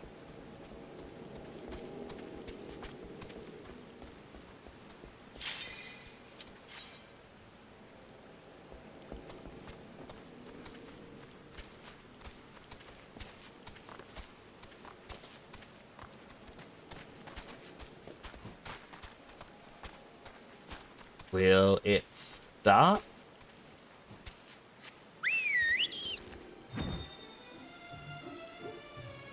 Let's wait on the healer.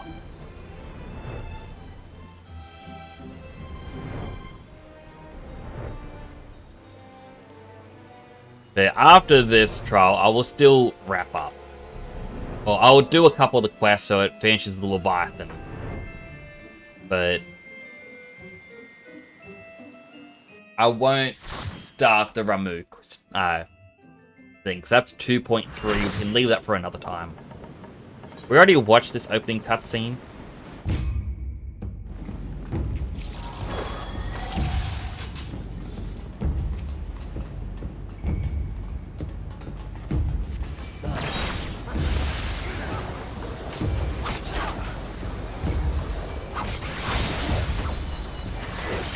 And yeah, it is dying a lot quicker now.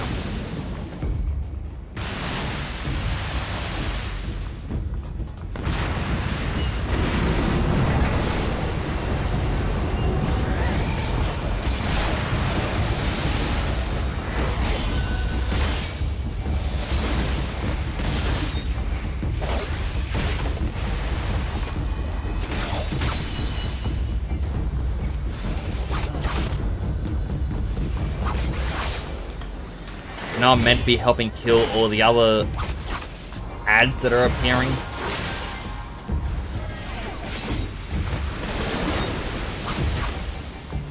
But this is also easy.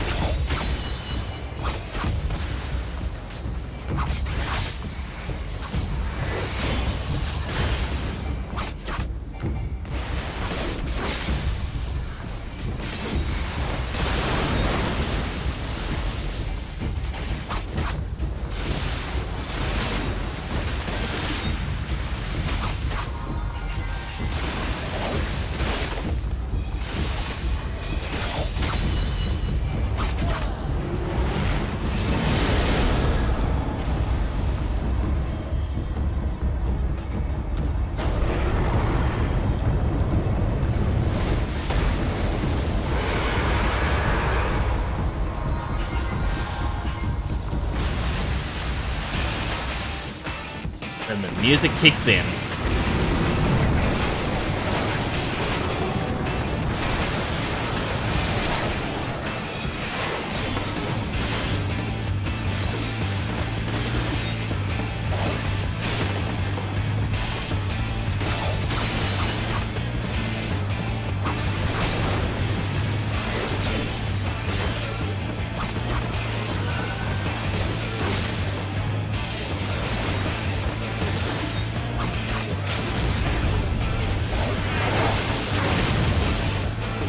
It's like the other samurai was attacking the tail, which isn't too good, because it was reflecting damage and it was slowly getting hurt.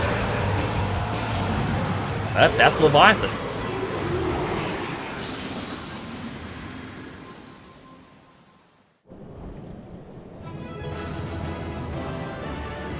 Oh, only one other person here.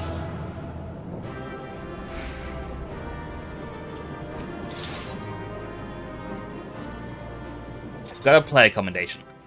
That's one thing that annoys me is a lot of people want to farm player commendations by doing as many trials and whatnot as possible. But they leave so quick. It's like, come on people, just do a single vote.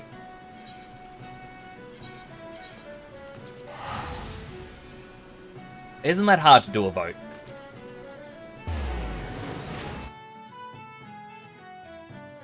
It doesn't look like I had internet trouble that time. So I think it was just my internet being funny.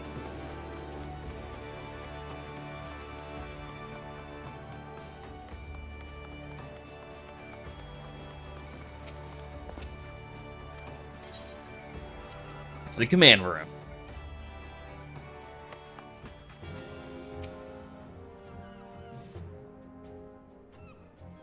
We Lominsons are sworn to strive, till sea swallows all. And swallow all it would have, had Leviathan prevailed. That we still strive now, we owe in no small part to you. Not for the first time, you have delivered Limsa Lominsa from the wrath of a primal. Never has our nation known a stouter ally. On behalf of my people, I give you my humblest thanks.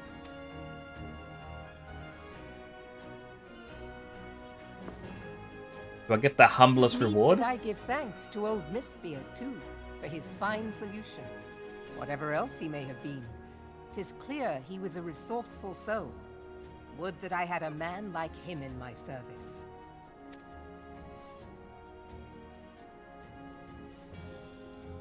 Before I set foot in these lands, I had no inkling that the people of Eorzea contended with such mighty foes. Suffice it to say, their existence came as something of a shock, as did the idea that they could be defeated. This experience has served to remind me of the vastness of the world, and the boundless potential of man. Though I am but a refugee in this realm, I would fain be of use to you in your fight. Know that I am tutored in one of the foremost combat arts of the Far East. It may seem outlandish to the Eorzean eye, but should any of your people care to learn, I would be pleased to initiate them. And I will see to it that they are grateful. I have no doubt that your knowledge and skills will serve us well. Besides, your art is not so outlandish as you think. Would you not agree, Master Thancred? Naught escapes your searching eye, Admiral. Few are privy to this information, but Limsa Lominsa is home to a certain secret fraternity. Its members are trained in a form of combat not unlike your own. And thus, they unlock the rogue and thief class. By my judgment, it should not be beyond such individuals to adapt to the techniques I witnessed you employing with such admirable deftness. I am heartened to hear this. I too noted a kinship between your style and mine own, though it seemed to me that you fought differently in the beginning. I suppose I did. What can I say? I'm a man of many talents. Basically saw her and Labour decided to copy. believe it. Thancred was once something of a scoundrel who fraternized with the criminal class in these parts. Yestola! You jest, of course. But for a chance encounter with Alphino's grandsire, he might never have left Limsa Lominsa, or received an education in Sharlayan, or taken up his post in Uldar, which is where he trained in the blade, lest you wonder. Minfilia, please! It would seem there is more to you than meets the eye, Master Thancred. Lady Yugiri, I am told that you and yours came to Eorzea seeking permanent resettlement, and that many domins have since been engaged as frontier hands at Revenant's Toll. Moderna is many things, but a place of refuge it is not. Know that I would like nothing better than to furnish your people with a new home here on Lominsan soil. Alas, racked by instability as we are, our nation is in no fit state to take you in. Yet I'll not have it said that we turned a blind eye to your suffering. Until such time as we can do more, I pledge to send provisions. We are in your debt, Admiral. I realize that it scarce qualifies as repayment, but if it please you, I shall set about sharing my martial knowledge with your people at once. I'm actually curious about something. Because, modders exist for this game. And while I doubt you can actually replace NPCs, like within cutscenes like this, I believe if you change, do a couple file swaps, basically, you could change what gear characters are wearing. So while I know that Yugiri here is actually Makote in disguise, because they hadn't implemented the Aura class yet, I'm actually curious if they did put in facial expressions and whatnot for this. Or do they just simply go, you know what, we don't need to do that, we'll just have the mouth move and that's it.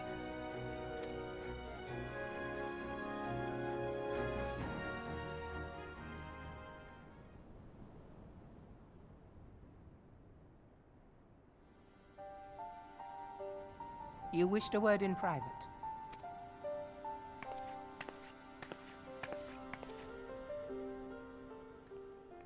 The better not to spoil the festive mood. History repeats itself, Admiral. As the kobolds did before them, the Sahagin resorted to summoning their god over a territorial feud. They acted in self-preservation. It may be that the Sahagin initiated this particular clash, but how it begins does not interest me so much as how it ends.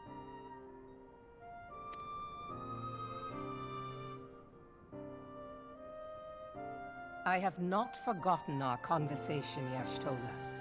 I am aware that man bears part of the blame for the Primal's existence. Nor am I ignorant of the Sahagins' reason for acting. They sought to secure a place to breed and multiply that their kind might survive. Self-preservation, as you say. But we have as much right to live and thrive as they. If our own survival is threatened, are we to lay down our arms and welcome oblivion? Nay. And so you kill, that you might live. Yet if living is a right, then that right belongs to all peoples, be they men or beastmen. I'll not deny your reasoning. But when a storm gathers, it falls to me to see my people safely through it. That is my duty.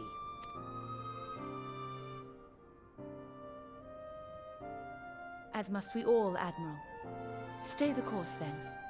But know that it will lead to no good end.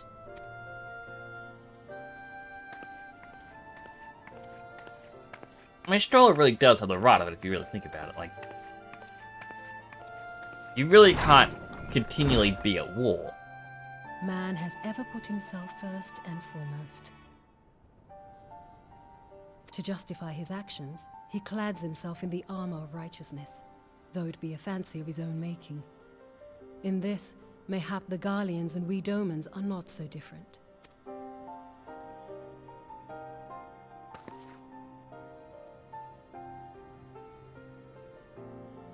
Eorzea has become as a raging sea. If we are to keep our heads above the waves, we cannot scruple to drown the man next to us. When hopes of coexistence founder, strength must determine who has the greater right to live.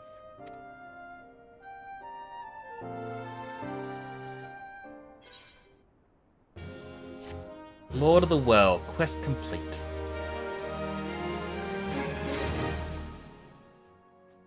We also know when we are at the right point, because it'll unlock a achievement. Admiral has informed me of the arrangement. I have in my keepings a letter of introduction for Lady Yugiri. To the south stands a gate leading to a pier for smaller fishing vessels. Look for an inconspicuous Huron man there, and present the letter to him. He serves as gatekeeper of sorts. And before you go, obliged to tell you that the members of the fraternity which you would be introduced abide in the shadows of Lominsan society. They value their independence more highly than pirates, and are united by a bond stronger than mithril. To wit, they are invariably wary of new faces. Though it be penned by the Admiral herself, mere words on parchment will get you only so far into their confidence. You must work for every ounce of trust they place in you. But here is a letter. Go to the aforementioned place and show it to the aforementioned man. Oh, and good luck.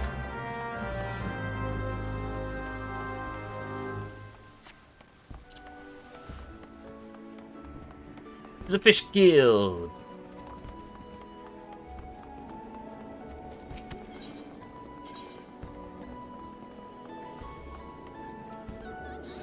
Huh, it's actually not all the way to the Fish Guild. Interesting.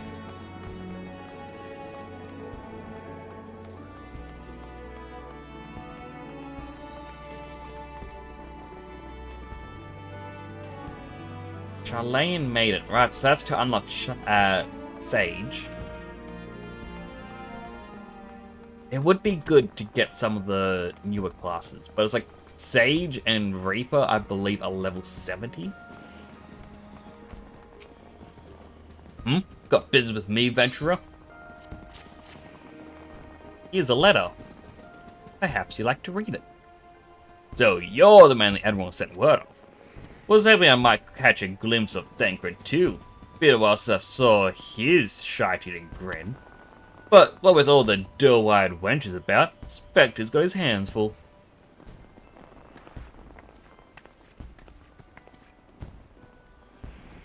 Ah, you must be the Far Easterner. What Melweb says wants to tram with us. Welcome to Limsa, my lady.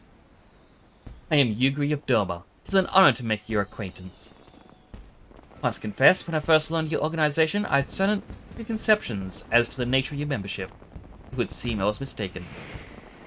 You're not the first person to say that, lass. Lims is a city of pirates. To be sure, and pirates don't give two farts about keeping a spotless reputation. Hardly need a secret society to do the dirty work. Might be as my people and I keep to the shadows. We've got nothing to be ashamed of. Simply better for business that we remain unseen. And so you have developed fighting techniques suited for this purpose. I see. Know the practitioners of my art too are denizens of shadow. It is in stealth that our strengths lie. There is much we might learn from one another, I think. Then what in seven hells are we waiting for? She come with us. You Gary of Do What's It. We can get acquainted in more private surrounds. Heh, didn't come out right, did it? Master Temporal, I shall remain with these people for a time, that I might study their ways. Though I am loath to be separated from my countrymen, I take solace in the knowledge that they are in the best of hands. You have been a true friend to us Domans. No words would suffice to express my gratitude. Ere long, I hope to begin imparting my martial knowledge to the people of Eorzea. When that time comes, it would be my honor to welcome you as a student.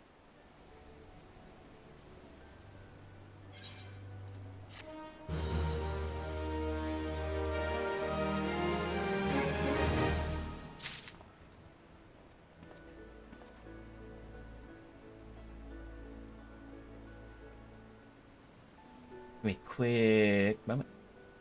So yeah, 30 minutes ago, I had dropped frames like quite a bit, like 25 to 30%. Definitely not good. Through the Maelstrom, or Maelstrom. Much and more has occurred since I first beheld Eorzea from the galleon's deck. Suffice it to say, I did not envisage being invited to play a part in your noble struggle. But forgive me, I've kept you over long. Doubtless you have pressing business of your own. Rest assured that I no longer require an escort in this land. When next you meet Lady Minfilia, pray relay to her my humblest thanks. Would that I could do so in person, but I must needs fulfill my promise to the Admiral. To meet again, Warrior of Light.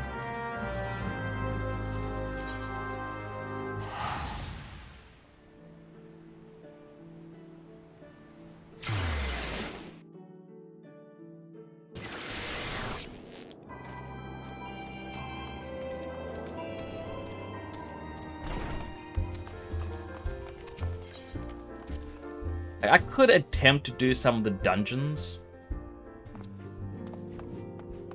solo, but they're not as fun when you're solo.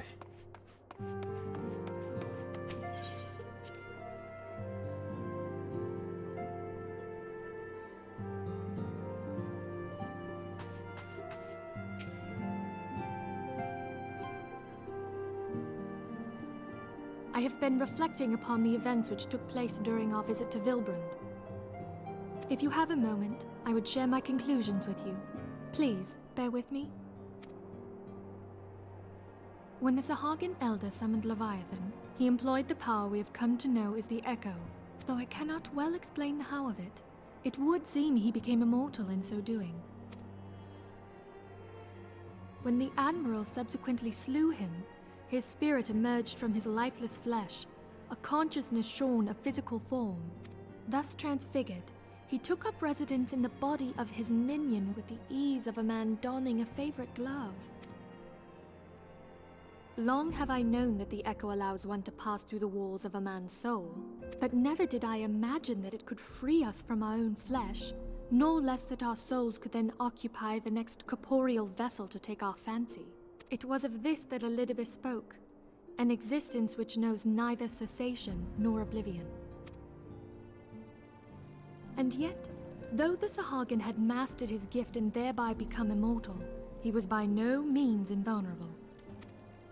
As we both bore witness, he was ultimately absorbed into Leviathan. And the import of this observation? If the Ascians' mode of existence is indeed the same, it can be inferred that they too are not invulnerable, that they can be destroyed. There exists a legend which tells of souls who are reborn upon the cusp of each umbral calamity, that they might stay the encroaching darkness. To most, it is but a fairy tale. Yet recent events have given me cause to wonder, could the legend in fact refer to the Echo? Much and more yet remains unknown, but I am confident that all will become clear in time. Like, as a minor spoiler, it won't come into play for such a long time, but it isn't until the post-Shadowbringer quests that we actually get more information about how Elidibus gave the Sahagin the Echo.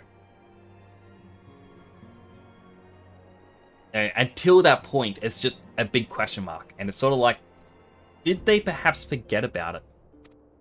For the present, however, what matters is that the key to defeating the Ascians may at last be within sight. With Urianger's aid, it is my hope that I shall fathom this matter ere long.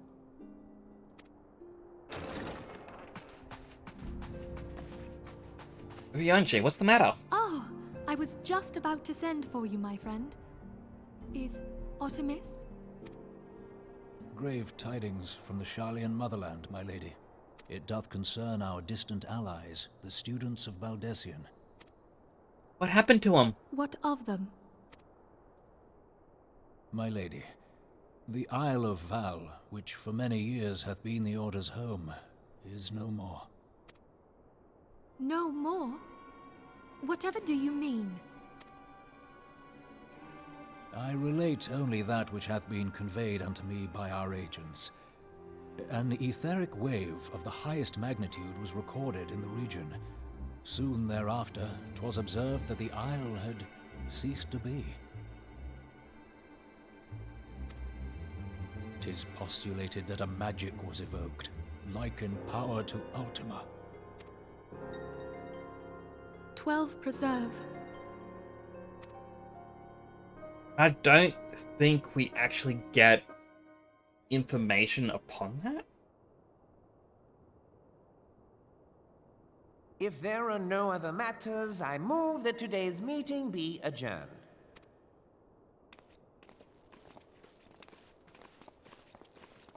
Wish I had a fancy two-headed turtle like that.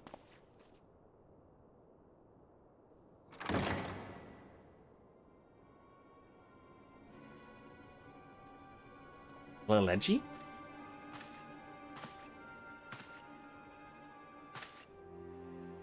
It is done, my lord.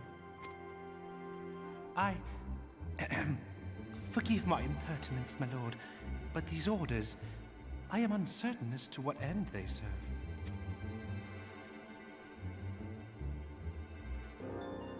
Revolution.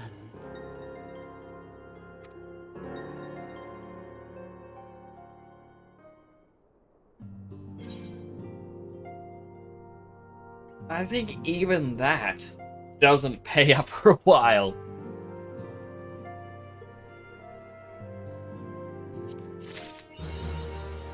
Through the Maelstrom. So that's 2.2 completed.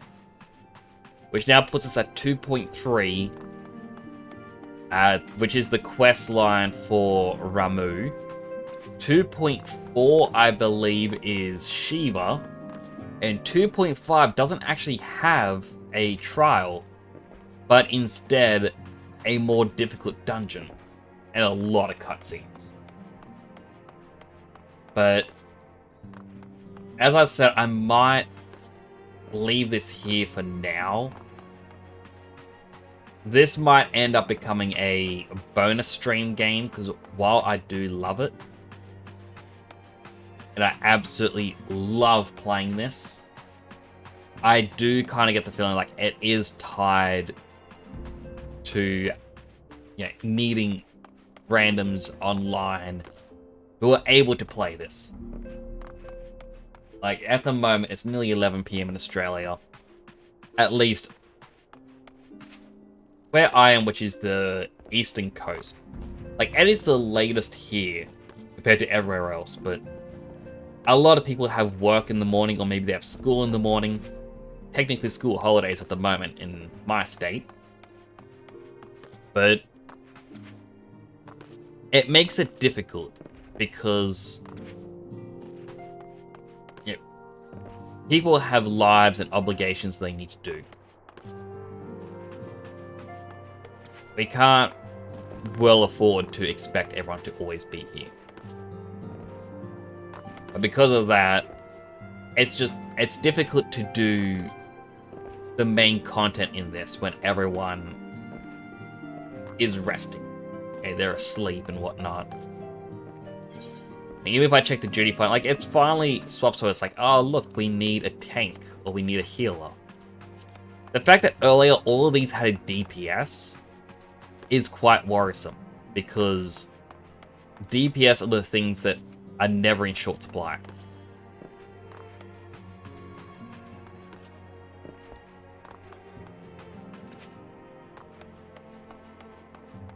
As I said, I'll likely wrap things up here. Loath as I am to do so.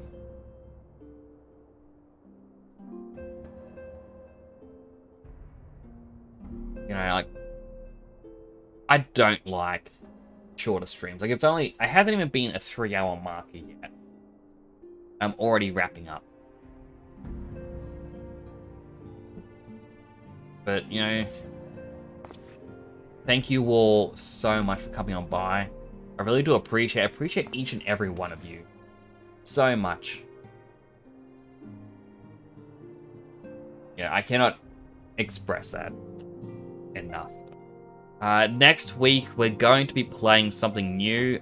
I'm not too sure what yet. I'm going to have to do some stream tests, like, offline. Yes, basically. See how my computer runs with a couple various games and go from there.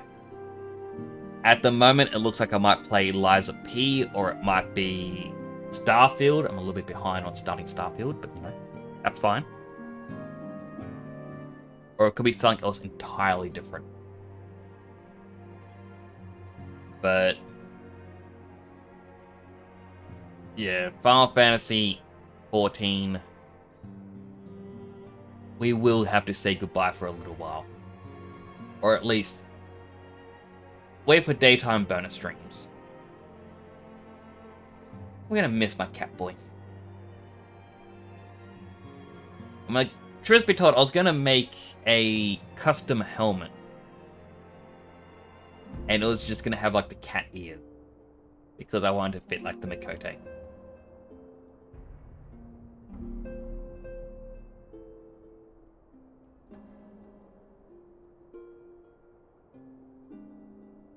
We'll send a raid over to Zeke the Human. He's another Australian. He's currently playing Lies of P. So it'll be good to see what that game is like. But again, thank you all so much for coming on by. Greatly appreciated.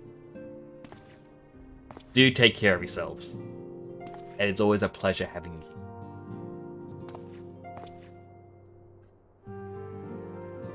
Hopefully, I'll see you in the next one.